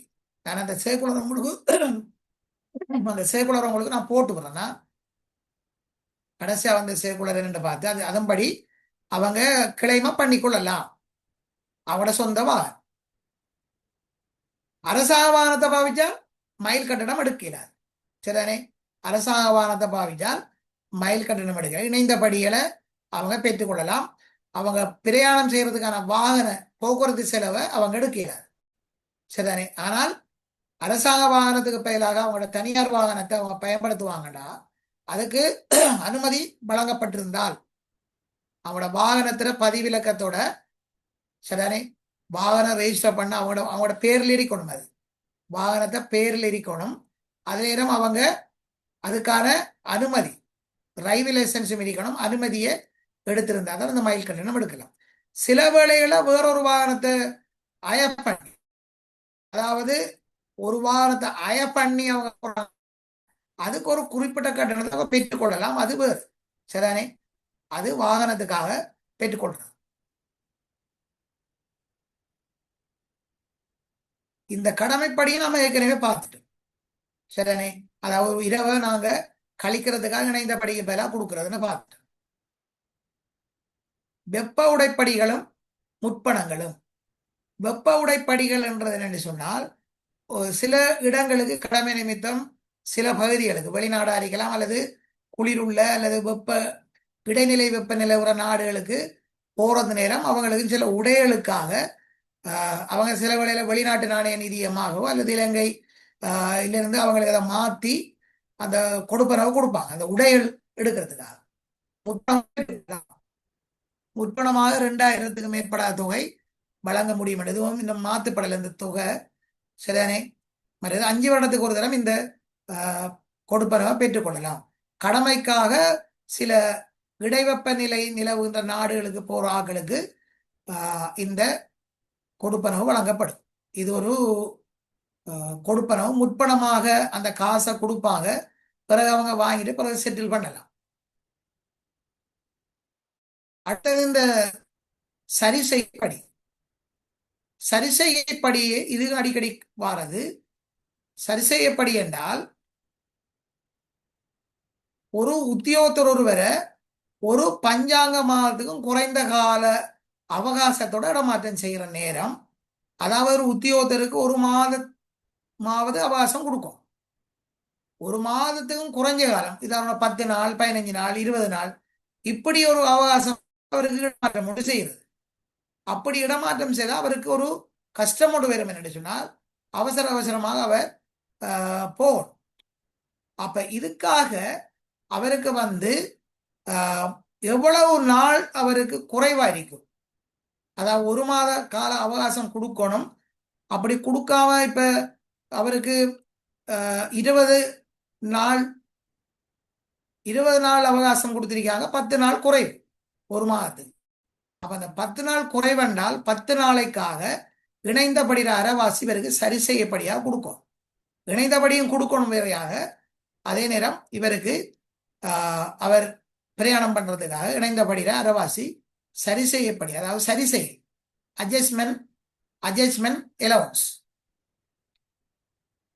அட்ஜஸ்ட்மெண்ட் எலவன்ஸ் சொல்றது. இப்போ சேலரியில் இன்க்ரிமெண்ட் வித்தியாசப்படுறது கொடுக்குறது அது வந்து சரி செய்ய படி இல்லது. அது வந்து சீராக்கல் படி. இது வந்து சரி செய்யப்படி. சரி செய்யப்படி என்றது அது ஒரு ஒரு மாதத்தை விட குறைய காலம். குறையுது எவ்வளவு காலம்? ஒரு மாதத்துக்கும் அவ்வளவு காலத்துக்கு தான் இது கொடுக்குறது. சரிதானே? அப்ப இது வந்து 30 நாள் மேக்சிமம் 30 நாள்.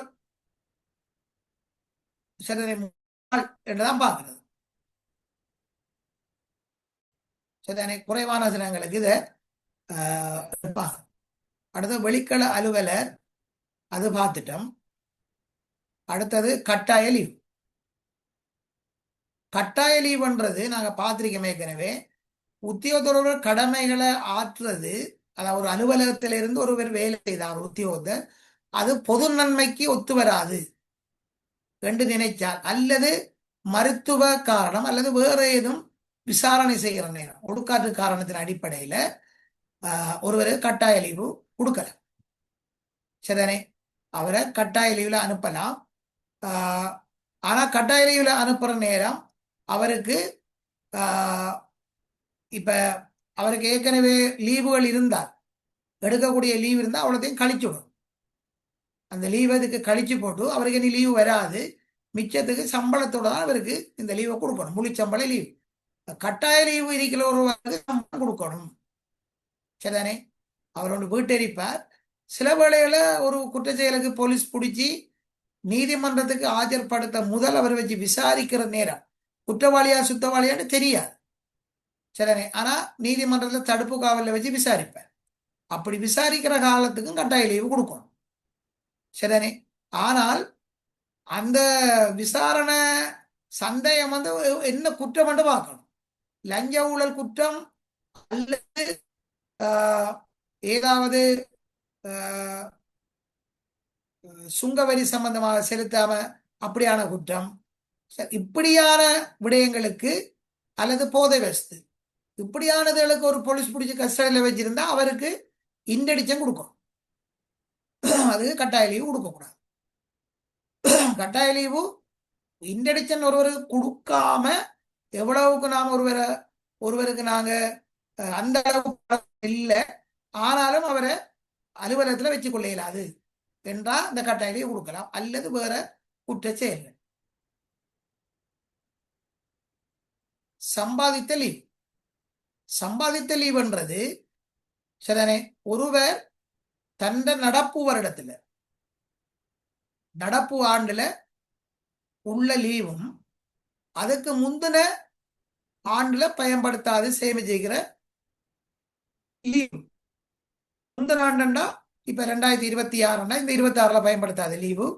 இதுக்கு முந்தின முந்தின வருடம் 25 அதுல உள்ள லீவும் சரிதானே? அப்ப இப்ப நடப்பாண்டில் உள்ள லீவு நடப்பாண்டுக்குரிய வெக்கேஷன் லீவ் ஆയിരിக்கும்.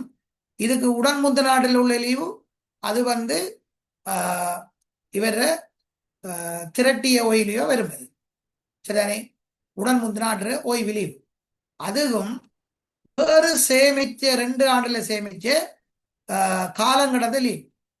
இதெல்லாம் சேர்த்து தான் சம்பாதித்த லீவ். அப்ப திரட்டிய ஓய்வு லீவும் காலங்கடந்த லீவும் சேர்ந்து சம்பாதித்த லீவு. இது வந்து அதிகமாக வெளிநாடுகளுக்கு போறதுக்கு இது வந்து சம்பளத்தோட வரும். சரிதானே? சம்பளத்தோட வரும். வெளிநாடுக்கு இப்ப சில வேளையில கட்சிக்கு போறதுக்கு எடுக்கலாம், அல்லது உம்ரா அல்லது சமய வழிபாடுகள் அப்படியான இடங்கள், அல்லது ரீட்மெண்ட் செய்யறதுக்கும் எடுக்கலாம். வெளிநாட்டில் போய் ரீட்மெண்ட் செய்யறதுக்கு இந்த லீவ் எடுத்துட்டு போகலாம். அப்படியான சந்தர்ப்பங்களுக்கு இந்த சம்பாதித்த லீவு அதில் நான் போட்டிருக்கிற தாவண விதிக்கோட இலக்கு அதில் செக்ஷனை போட்டிருக்கேன். நாம செக்ஷன் தெரிஞ்சா போடலாம், இல்லாட்டி நாங்க தெரியாட்டி நாங்க இப்படி எழுதுறோம். பொதுவாக நியமன கடிதம். நியமன கடிதம் என்றதும் சிறு குறிப்புக்கு ஒரு இடத்துல வந்திருக்கு. நியமன கடிதம் என்றது உங்களுக்கு தெரியும்.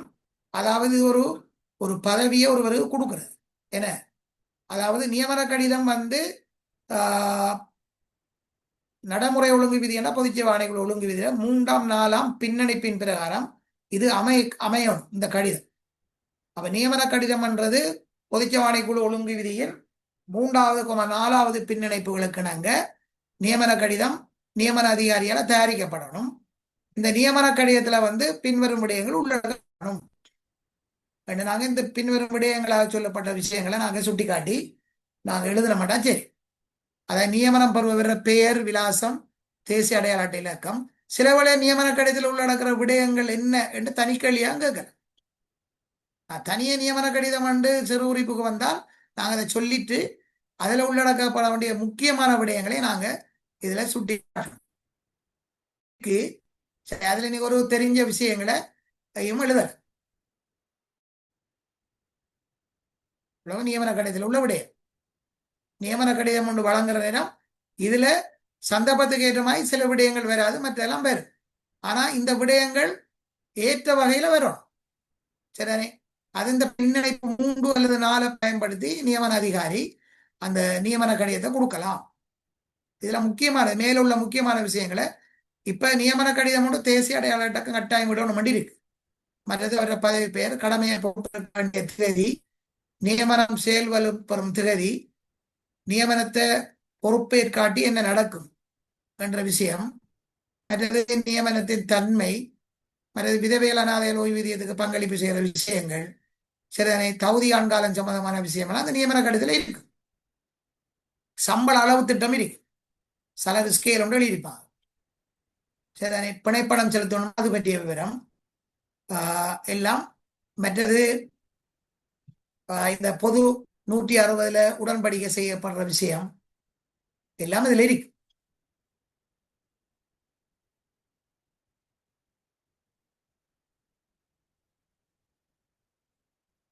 அடுத்தது நியமனம் செயல்படுப்படும் திகதி, எஃபெக்டிவ் டேட். ஒரு நியமனம் உண்டு எப்பது செயல்படுப்படும் தேதியா வரும். அதுக்கு என்னென்றால் ஒரு நியமன கடிதத்தில் குறிப்பிடப்பட்டிருக்கிற திகதி, அதாவது ஒரு நியமன கடிதத்தில் நீங்க இன்ன திகதி முதல் நியமனம் இந்த இடத்துக்கு நியமனம் செய்யப்படுகிறீர்கள் என்ற ஒரு திகதி. அந்த திகதி அல்லது உத்தியோகத்தர் முறைப்படி தனது பதவியின் கடமைகளை பொறுப்பேற்கும் திகதி. 2 திகதி, ஒன்று நியமன கடிதத்தில் இருக்கிற திகதி அல்லது முறைப்படி கடமைகளை பொறுப்பேற்கிற திகதி.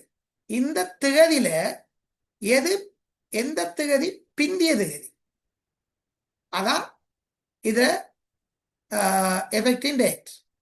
நியமன தேதி செயல்படும் தேதி எஃபெக்டிவ் டேட் சொல்றது. சரிதானே? ஒருவருக்கு ஒரு நியமன கடிதம் ஒன்று வழங்கப்படுது.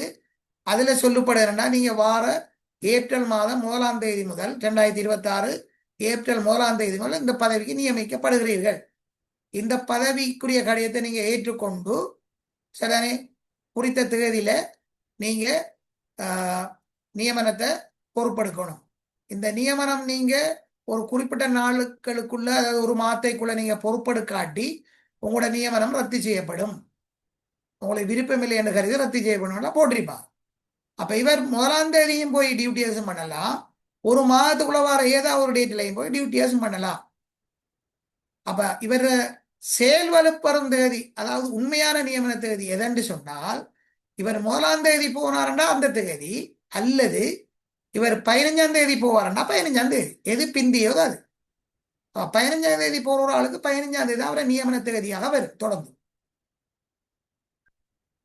சரிதானே? 15ஆம் தேதி தான் அவரை நியமன தேதியா வரும்.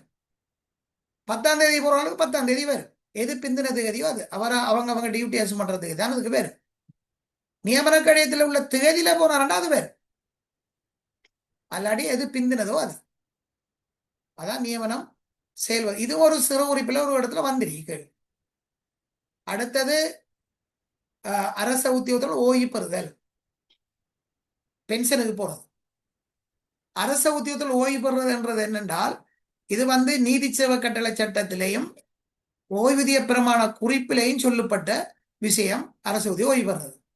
அப்ப அரசாங்க உத்தியோகத்தர்களுக்கு எந்த பதவி ஓய்வு பெறுற பதவி என்று அதுல சொல்லப்பட்டு சேவை பிரமாண குறிப்பு. சரி, இது ஓய்வூதிய பிரமாண குறிப்பு, பென்ஷன் மினிட் என்று சொல்றது. அதாலையும் அடுத்தது ஓய்வு பெறுதல் கட்டளை சட்டம் என்ற ஒரு சட்டத்தாலேயும் தான் அது நீதி சேவை உத்தியோக ஓய்வு பெறுதல் கட்டளை சட்டம் இன்றைக்கு அரசாங்க உத்தியோகத்தர்கள் ஓய்வு பெறுதலும் அதுக்குள்ள வரும். அப்ப அந்த கட்டளை சட்டமும் அரசாங்கத்திற கொள்கை தீர்மானங்களுக்கு அமைவாக ஓய்வூதிய பிரமாண குறிப்பு இந்த ஓய்வு பெறுதல் சம்பந்தமாக நெறிப்படுத்துனா அதுல அவங்க சொல்ற ஓய்வூதிய பிரமாண குறிப்புள்ள பிரிவுகளுக்கு அமைவாக தான் ஓய்வு பெறலாம். அப்ப இதுல விருப்பத்துக்குரிய ஓய்வு வயது 55, கட்டாய ஓய்வூதிய வயது 60. சரிதானே? விருப்பத்துக்குரியது 55, கட்டாய ஓய்வூதிய வயது 60 இருக்கு. அது அமைய அடிப்படையிலான நியமனம். அது நான் ஏற்கனவே பார்த்தேன், ஆண்டு மதிப்பீட்டுல அங்கீகரித்த மதிப்பீட்டில் போதிய அளவு நிதி ஒதுக்கீடு இருந்தால் தான் இந்த நியமனத்தை செய்யலாம். நாங்கள் அதோட சேர்த்து இந்த விஷயத்தையும் சேர்த்து எழுதுறது நல்ல. சரி, நாளாந்த அடிப்படையில் அல்லது இணக்கப்பாடின் அடிப்படையில் செலுத்தப்படும் கொடுப்பனவு தான் அவருக்கு வழங்கப்படணும். அப்பணி முடிவிட்டு அது சேவை ஈடுபடும். அப்ப அமைய அடிப்படையான நியமனம் என்று வந்தா, அமைய நியமனம் அல்லது அமைய அடிப்படை நியமனம் வந்தா நீங்க எழுதணும் என்னண்டா, அமைய பதவிகளாக நியமன அதிகாரிகளால நியமன அதிகாரிகள் உருவாக்கப்பட்ட பதவிகளுக்கு பொருத்தமுள்ள ஒருவரை நியமிக்கிறது அமைய அடிப்படையான நியமனம். இதுல ஆண்டு மதிப்பீட்டுல அல்லது பட்ஜெட் என்ன அதுல போதிய அளவு நிதி இருக்கணும். அடுத்தது நாளாந்த சம்பளம் வழங்குற அடிப்படையில் அந்த நியமனத்தை வழங்கணும். மற்ற இந்த நியமனம் கால முடிவடைஞ்சு அதில் ஈடுபடக்கூடாது என்ற அடிப்படையில் இந்த நியமனம் வழங்கப்படுகிறது. சரி, மற்றது இந்த முன்னாள் சேவையாளர்கள் படை சேவையாளர்கள் சொல்றது, அதாவது அரசாங்கத்துல படைகள் இராணுவம், விமானப்படை, தரப்பட, கடற்படை. சரிதானே? தரப்பட, கடற்படை, வான்படை, இந்த படைகள்ல சேவையாற்றினாக்கள் சேவையாற்றிட்டு அவங்களோட குறிப்பிட்ட காலத்துல அவங்க விலகி இருக்கலாம். சரிதானே? அப்படி விலகி இருந்தால் அல்லது அவங்களோட சேவை காலத்துல அவங்க 20 வருஷத்துல பென்ஷனுக்கு போகலாம்னா பென்ஷனுக்கு போயிருப்பாங்க. அப்படி போயிருக்கிற ஒரு ஆள் சாதாரணமாக பொதுவாக அரசாங்க பதவிகளுக்கு நாங்க நியமனம் கொடுக்கிற நேரம் இவங்களுக்கு சில சலுகைகள் இருக்கு. இந்த முன்னாள் படையில கடமையாற்றினார்கள். சரிதானே? படையில கடமையாற்றி முன்னாள்ண்டா அவங்க அதுல இருந்து இப்ப ஏதோ பென்ஷனுக்கு போயோ ஏதோ அவங்க விலகிருப்பாங்க. அப்படியான ஆட்களுக்கு சில சலுகைகள் இருக்கு. என்னென்றால், உதாரணமாக நியமனம் கொடுக்க போற ஒரு வயது, நியமனம் கொடுக்க போற வயது 18 இருந்து 45 என்று சொன்னால், சரிதானே? 45 என்று சொன்னால் இப்ப இந்த ஆட்கள் முன்னாள் படை சேவையாளர்களுக்கு அவங்க சேவையாற்றின காலத்தை அவங்களோட உண்மையான வயதிலிருந்து கழிச்சு போட்டு வரதான் அவங்களுக்கு வயதாக நாங்கள் கருதும். உதாரணமாக, சரிதானே, 55 வயதுல ஒருவர் ஓய்வு பெற்று போறார். ஒரு ஆர்மி அல்லது ஏர்போர்ட்ஸ்ல இருந்த ஒருவர் 55 வயது விருப்பத்துக்குரிய ஓய்வு வயது அவர் ஓய்வு பெற்று போயிட்டார். அவர் ஒரு ஒரு பதவி ஒன்று, அரசாங்க பதவி ஒன்று கோல் பண்ணி அதுக்கு தகமை இருக்குமா இருந்தால், ஏனைய கல்வி தகமைகள் அதில் இருக்குமா இருந்தால் அவர் அதுக்கு விண்ணப்பிக்கலாம். ஏனென்றால் இப்ப 45 வயது மேக்சிமம் வயது, ஆனால் அவர் ஒரு 25 வருஷம் அல்லது 30 வருஷம் சேவையாற்றிப்பார் என்றால் 30 வருஷம் சேவையாற்ற வைங்க 55 வயதுல பென்ஷனுக்கு போனார் என்றால் அவருக்கு இந்த பதவிக்கு விண்ணப்பிக்கிறதுக்கான வயது 55 இருந்து 30 வருஷத்தை கழிக்கும். 30 வருஷம் சேவையாற்றிருப்பார். அவ்வளவுதையும் கழிச்சா இப்ப எத்தனை வயது அவருக்கு? 25 வயது மாறி வரும். சரிதானே? அப்ப அவர் விண்ணப்பிக்கலாம். அவர் 10 வருஷம் இருந்தால் அவருக்கு 45 வயது வரும், அவரும் விண்ணப்பிக்கலாம். அவர் 9 வருஷம் வேலை செய்திருந்தா தான் அவருக்கு அந்த வயது வராது. சரிதானே? அது ஒரு சலுகை. அதே போல பல்கலைக்கழக மானியங்கள் ஆணைக்குழு அங்கீகரிக்கப்பட்ட பல்கலைக்கழகம் ஒன்றிலிருந்து பெறப்பட்ட பற்றம் ஒன்று கல்வி தேவைகளால் வியந்திரிக்கப்பட்ட பதவி ஒன்று தவிர்ந்த பதவிக்கு ஆட்சேர்ப்பு திட்டத்தில் விதித்துரைக்கப்பட்ட குறைந்த கல்வி தேவைகளுடன் பின்பான தகமை அவர் பெற்றிருக்கும் இடத்து அவர் விதித்துரைக்கப்பட்ட கல்வி தேவையை கொண்டிருந்தவரை கருதணும். விளங்குதானே இது? என்னண்டா ஒரு அங்கீகரிக்கப்பட்ட பல்கலைக்கழகம் ஒன்றில் கிடைக்கப்பட்ட பட்டம் வேணும் என்று சொல்லியிருக்கிற பதவி அந்த தகமையாக கோரப்படுற பதவி இல்லாத வேற சந்தர்ப்பத்தில் பட்டம் கேட்டால் இவங்க எடுக்கிறாது. பட்டம் இல்லாம வேற தகமை என்று கேட்டால் ஆட்சேப திட்டத்தில்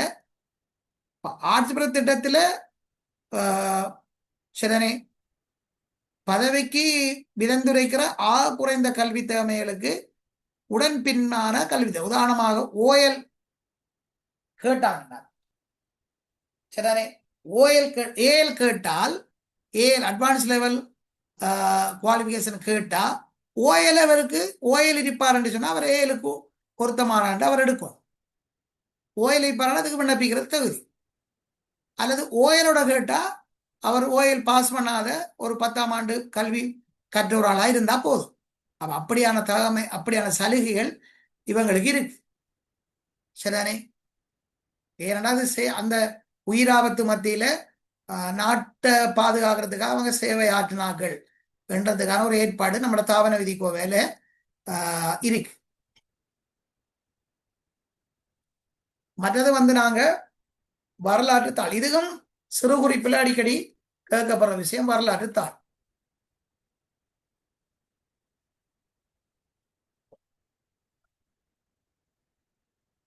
ஹிஸ்டரி சீட் நாங்க சொல்லுவோம். ஹிஸ்டரி சீட் என்று சொல்றது வரலாற்று தாள். அதாவது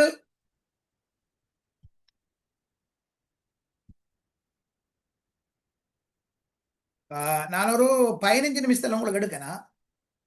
ஓகே. வரலாற்று தாள்ன்றது இந்த வரலாற்று தாள் ஒரு நியமனம் ஒன்று பெறுகின்ற உத்தியோகத்தர்களுக்கு அவங்களோட சுயவிவர கோவையில இணைக்கப்பட்டு பேணப்படுற ஒரு ஆவணம். இது முக்கியமான ஒரு ஆவணம். ஓய்வு பெற்று போறது, ஓய்வூதியத்தை பெறுறதுக்கு இந்த ஆவணம் இல்லாம, இந்த ஆவணத்தை நாங்க சேற்றி பண்ணி அனுப்பாம ஓய்வூதியம் ஒரு தடவையும் கிடைக்காது. சரிதானே? பென்ஷன் எடுக்கிறதுக்கு தேவைப்படுற முக்கியமான ஒரு ஆவணம். அது மாத்திரமல்ல, இது ஒரு சுயவிவர கோவையில் இருக்கிற முக்கியமான வரலாறுகளை சுருக்கமாக இதில் எழுதப்படும். இது ஒரு உத்தியோகர் சேவைக்கு நியமிக்கப்பட்ட முதல் நாள் அண்டே சுயவிவர கோவையும் ஆரம்பிக்கணும் ஒருவருக்கு. அந்த நேரம் இந்த வரலாற்று தாளும் அதில் இணைக்கப்படும். இது ஒரு தனிய இறுக்கி ஒவ்வொரு படிவத்துக்கு அமைவாக நம்ம கீழே போட்டிருக்கோம். ஒவ்வொரு வகையான பதவிக்கும் இது ஏற்கனவே பிரிண்டட் படிவமாக இருக்கு. அப்ப இதை இணைக்கு கட்டாயமாக பேணும். அதுவும் ஒழுங்காக நாளது வரைப்படுத்தி பேணும். நாளது வரை என்ற என்ன அப்டேட்டாக பேணும். அப்டேட் அவர் பதிவுகள். இப்ப ஒருவர் நியமன தேதி, அதுக்கு பிறகு படியேற்றம் கொடுத்தா அது, அதுக்கு பிறகு இவி பாஸ் பண்ண அது, அடுத்தது இவருக்கு பதவி உயர்வு கொடுத்த அந்த விஷயம், சம்பளமற்ற விடுமுறைகள், அரைச்சம்பள விடுமுறைகள், மற்றது சம்பள மாற்றங்கள், சரி சம்பள மாற்றங்கள், கன்ஃபர்மேஷன், பதவியில உறுதிப்படுத்தப்படுற விஷயம், இடமாற்றம் வழங்கப்பட்டால் இடமாற்றம், எந்த இடத்துக்கு இடமாற்றம் வழங்கப்படுது என்ற விஷயம் எல்லாம் அதுல அப்படியே எழுதப்படுவர். சரிதானே? எழுதப்பட்டு சம்பளத்தை நிறுத்துறது, நாங்க பார்த்த 4 வகையில சம்பளத்தை மறுக்கலாம். அப்ப அவருக்கு சம்பள ஏற்றத்தை நிறுக்கிறது, பிற்போடுறது, குறைக்கிறது, அப்படியான விஷயங்கள் எழுதப்படும். அதே போல இவர் விவரங்கள், பெயர், இவர் கல்வியற்ற விடயம், சரிதானே, கல்வியற்றது, இவர கல்வி தகமைகள் சுருக்கமாக, அவருடைய அதி உயர்ந்த கல்வி தகமைகள் அதுல சுருக்கமாக எழுதப்பட்டிருக்கு. எழுதப்பட்டது ஒரு ஒரு பதவியில் உத்தியோகத்தர் இதை உறுதிப்படுத்தி கையொப்பம் வச்சு கொண்டே இருப்பார் ஒவ்வொரு பதிவுக்கும். சரிதானே? இதுதான் வரலாற்று தாள், ஹிஸ்டரி சீட்னு சொல்றது. அப்ப இது ஒரு உத்தியோகத்தருக்கு அவர் தற்காலிகமானதா இருக்கலாம், அடுத்தது நாள் சம்பள உத்தியோகத்தராக இருக்கலாம், நிரந்தர ஓய்வூதிய உத்தியோகத்தராக இருக்கலாம். எல்லாருக்கும் இந்த வரலாற்று தாள் பேணும். சரிதானே? இது நிரந்தர ஓய்வூதிய பதவி ஒன்றுக்கு பொது 53A. மாத சம்பள பதவி, அது ஓய்வூதியமற்ற பதவியா இருந்தாலும் ஓய்வூதியம், அது மாத சம்பள பதவி, அது தற்காலிக பதவியா இருக்கலாம், நிரந்தர பதவியா இருக்கலாம், ஓய்வூதியம் உரித்தட்டதா இருக்கலாம். அப்படியானது பொது 234 என்ற படிவத்தில் வேணும். அடுத்து நாட்சம்பள பதவி. நாட்சம்பள பதவினா கேஷுவல் அப்பாயின்மெண்ட் அல்லது வேறொரு அடிப்படையில் கொடுக்குற தற்காலிக பதவி. அப்ப இது 226A பொது என்ற படிவத்தில் ஹிஸ்டரி சீட் பேணணும். அவ்வளவு நீங்க இந்த இதுல இருக்கிற அவ்வளோத்தையும் நீங்க அப்படி வந்தால் எழுதணும். நாங்கள் எதிர்பார்த்து சில அநேகமான சிறு குறிப்புகள் இதுல போட்டிருக்கு. இதுக்குள்ளான் சிறு குறிப்பு கேள்வி வரும். அதிகமாக இதுக்குள்ளான் வரும். இதுகளுக்குள்ள ஒரு 4 இதை போட்டு எழுத சொல்லலாம். சிறு குறிப்பு கேள்வியை கேட்கலாம். அதில் ஒரு 6 சிறு குறிப்பை தந்து அதில் 4 எழுத சொல்லலாம். அப்ப நீங்க அதுக்கு ஏற்ற மாதிரி எழுத தெரியும். ரைட். இப்ப நாங்க இந்த டியூட்டை 8 டியூட் நாங்க எங்களோட சிலபஸை உள்ளடக்கி நாங்க பார்த்திருக்கோம். சரிதானே? நீங்களும் தொடர்ந்து இந்த ஏப்ரல் மாதம் 25, 26 எக்ஸாம் என்றால் இந்த நாள் கிடக்கு உங்களுக்கு. ஆனா நீங்க தொடர்ந்து படிச்சு கொண்டுறீங்க. நீங்க பார்க்கணும். சரிதானே? டியூட்டுகளை பார்க்கணும். அதே போல இந்த குரூப்பு இருக்கும். இந்த குரூப்ல நீங்க சில நேரம் படிச்சு கொண்டு டவுட்டுகள் வந்தால் இந்த குரூப்ல கேள்விகளா வாய்ஸாக போடலாம். வாய்ஸ் போடலாம், டைப் பண்ணி மெசேஜ் ஆகும், டெக்ஸ்ட் ஆகும், நீங்க போடலாம். சரிதானே? போடலாம். அடுத்தது நாங்க சனிக்கிழமை நான் வகுப்பு இல்லைன்னா உங்களுக்கு முன்னுக்கு சொல்லுவேன். பொதுவாக சனிக்கிழமை இருக்கும் வகுப்பு. 7 மணிலிருந்து 9 மணி வரையும் வகுப்பு இருக்கும். நாங்கள் பாஸ் பேப்பர் நான் இப்போ போட்டு விடணும். உங்களுக்கு பார்க்க போகிற பாஸ் பேப்பர் 2023ஆம் ஆண்டு, 2018ஆம் ஆண்டு, 2014, 2013 4 வருடத்து பேப்பர்களும் நாங்கள் பார்க்கணும். அப்போ நீங்கள் இந்த பாஸ் பேப்பர் கேள்விகளை பாஸ் பேப்பரை நீங்கள் பிரிண்ட் எடுத்து வைங்க. நான் போடுறத பிரிண்ட் எடுத்து நீங்கள் உங்களோட குரூப்பில் போட்டதானே ஏற்கனவே அதை பிரிண்ட் எடுத்து வைங்க. நாங்கள் பாஸ் பேப்பர் பார்க்கல கேள்விக்கு விடைகள் எழுதுறதுக்கு நீங்கள் ஒரு நோட் புக்கை வச்சு கொடுங்க. சரிதானே? அப்போ அதில் உங்களுக்கு லேசாக இருக்கும். அதுகளுக்கு விடை எழுதுறதுக்கு தியரி அப்படியே விடையா வராது. நாங்கள் அதை ஒழுங்கு தான் விட எழுதும். அப்போ உங்களுக்கு தெரியும் நாம கேள்விகளுக்கு ஏற்ற மாதிரி தான் நாங்கள் விடைய எழுதணும். தேவையான மட்டும்தான் நாங்கள் கொடுக்கணும். தேவையில்லாத நாங்கள் கொடுத்த நேரத்தை வீணடிக்க தேவையில்லை. சரி, நாங்கள் அநேகமாக இந்த டியூட்டுகளை நீங்கள் படித்து இந்த கேள்வி பேப்பரை நாங்கள் செய்தோம்னு சொன்னால் நீங்கள் 100க்கு 85, 90% நீங்கள் தயாராகின ஒரு நிலையில இருக்கலாம். சரிதானே? அப்ப அதை எடுக்க நீங்க இப்ப நாங்க படிச்சதுல உங்களுக்கு எதுவும் விளங்காது இந்த டியூட்டுகள்ல இருந்தா நீங்க கேளு. ஒரு 5 நிமிஷம் இருக்கு, நீங்க கதைக்கலாம். அப்படி ஒன்றும் இல்லைன்னா நான் முடிப்போம். கேள்வி எதுவும் இருந்தா கேளு. மற்றது இன்னொன்று, சில சேக்குலர்கள் அதை நான் உங்களுக்கு இந்த பாசுவரை பார்த்து போட்டு சில விடயங்களை அப்டேட் ஆன சில சேக்குலர்கள் இந்த வருஷம் வந்த சில சேக்குலர்களும் இருக்கு. அதை நான் உங்களுக்கு சொல்லுவேன் சில விடயங்களோட. சரிதானே? அதை நீங்க நோட் பண்ணி வைக்கணும். நோட் பண்ணி அப்புறம் இந்த குரூப்பை வச்சு கொடுத்தா நம்ம சில விடயங்களை அதில் நாங்க பார்க்கலாம்.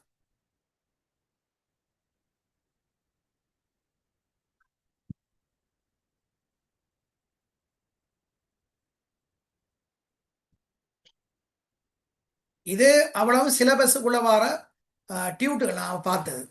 சரி, சிலபஸ்ல வர டியூட் இதுக்குள்ளாம் கேள்விகள் வரும்.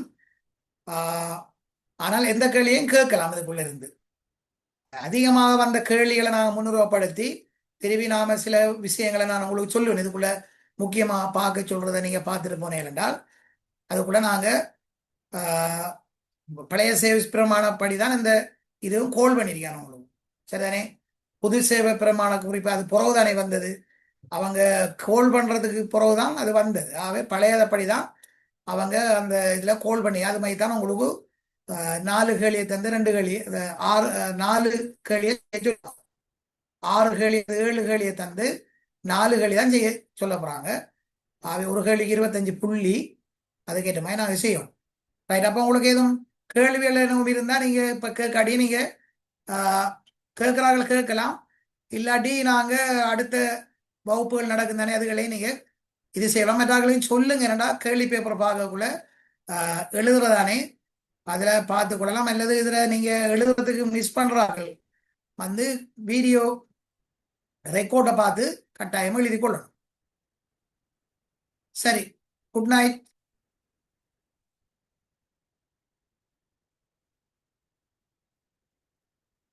நன்றி சார்.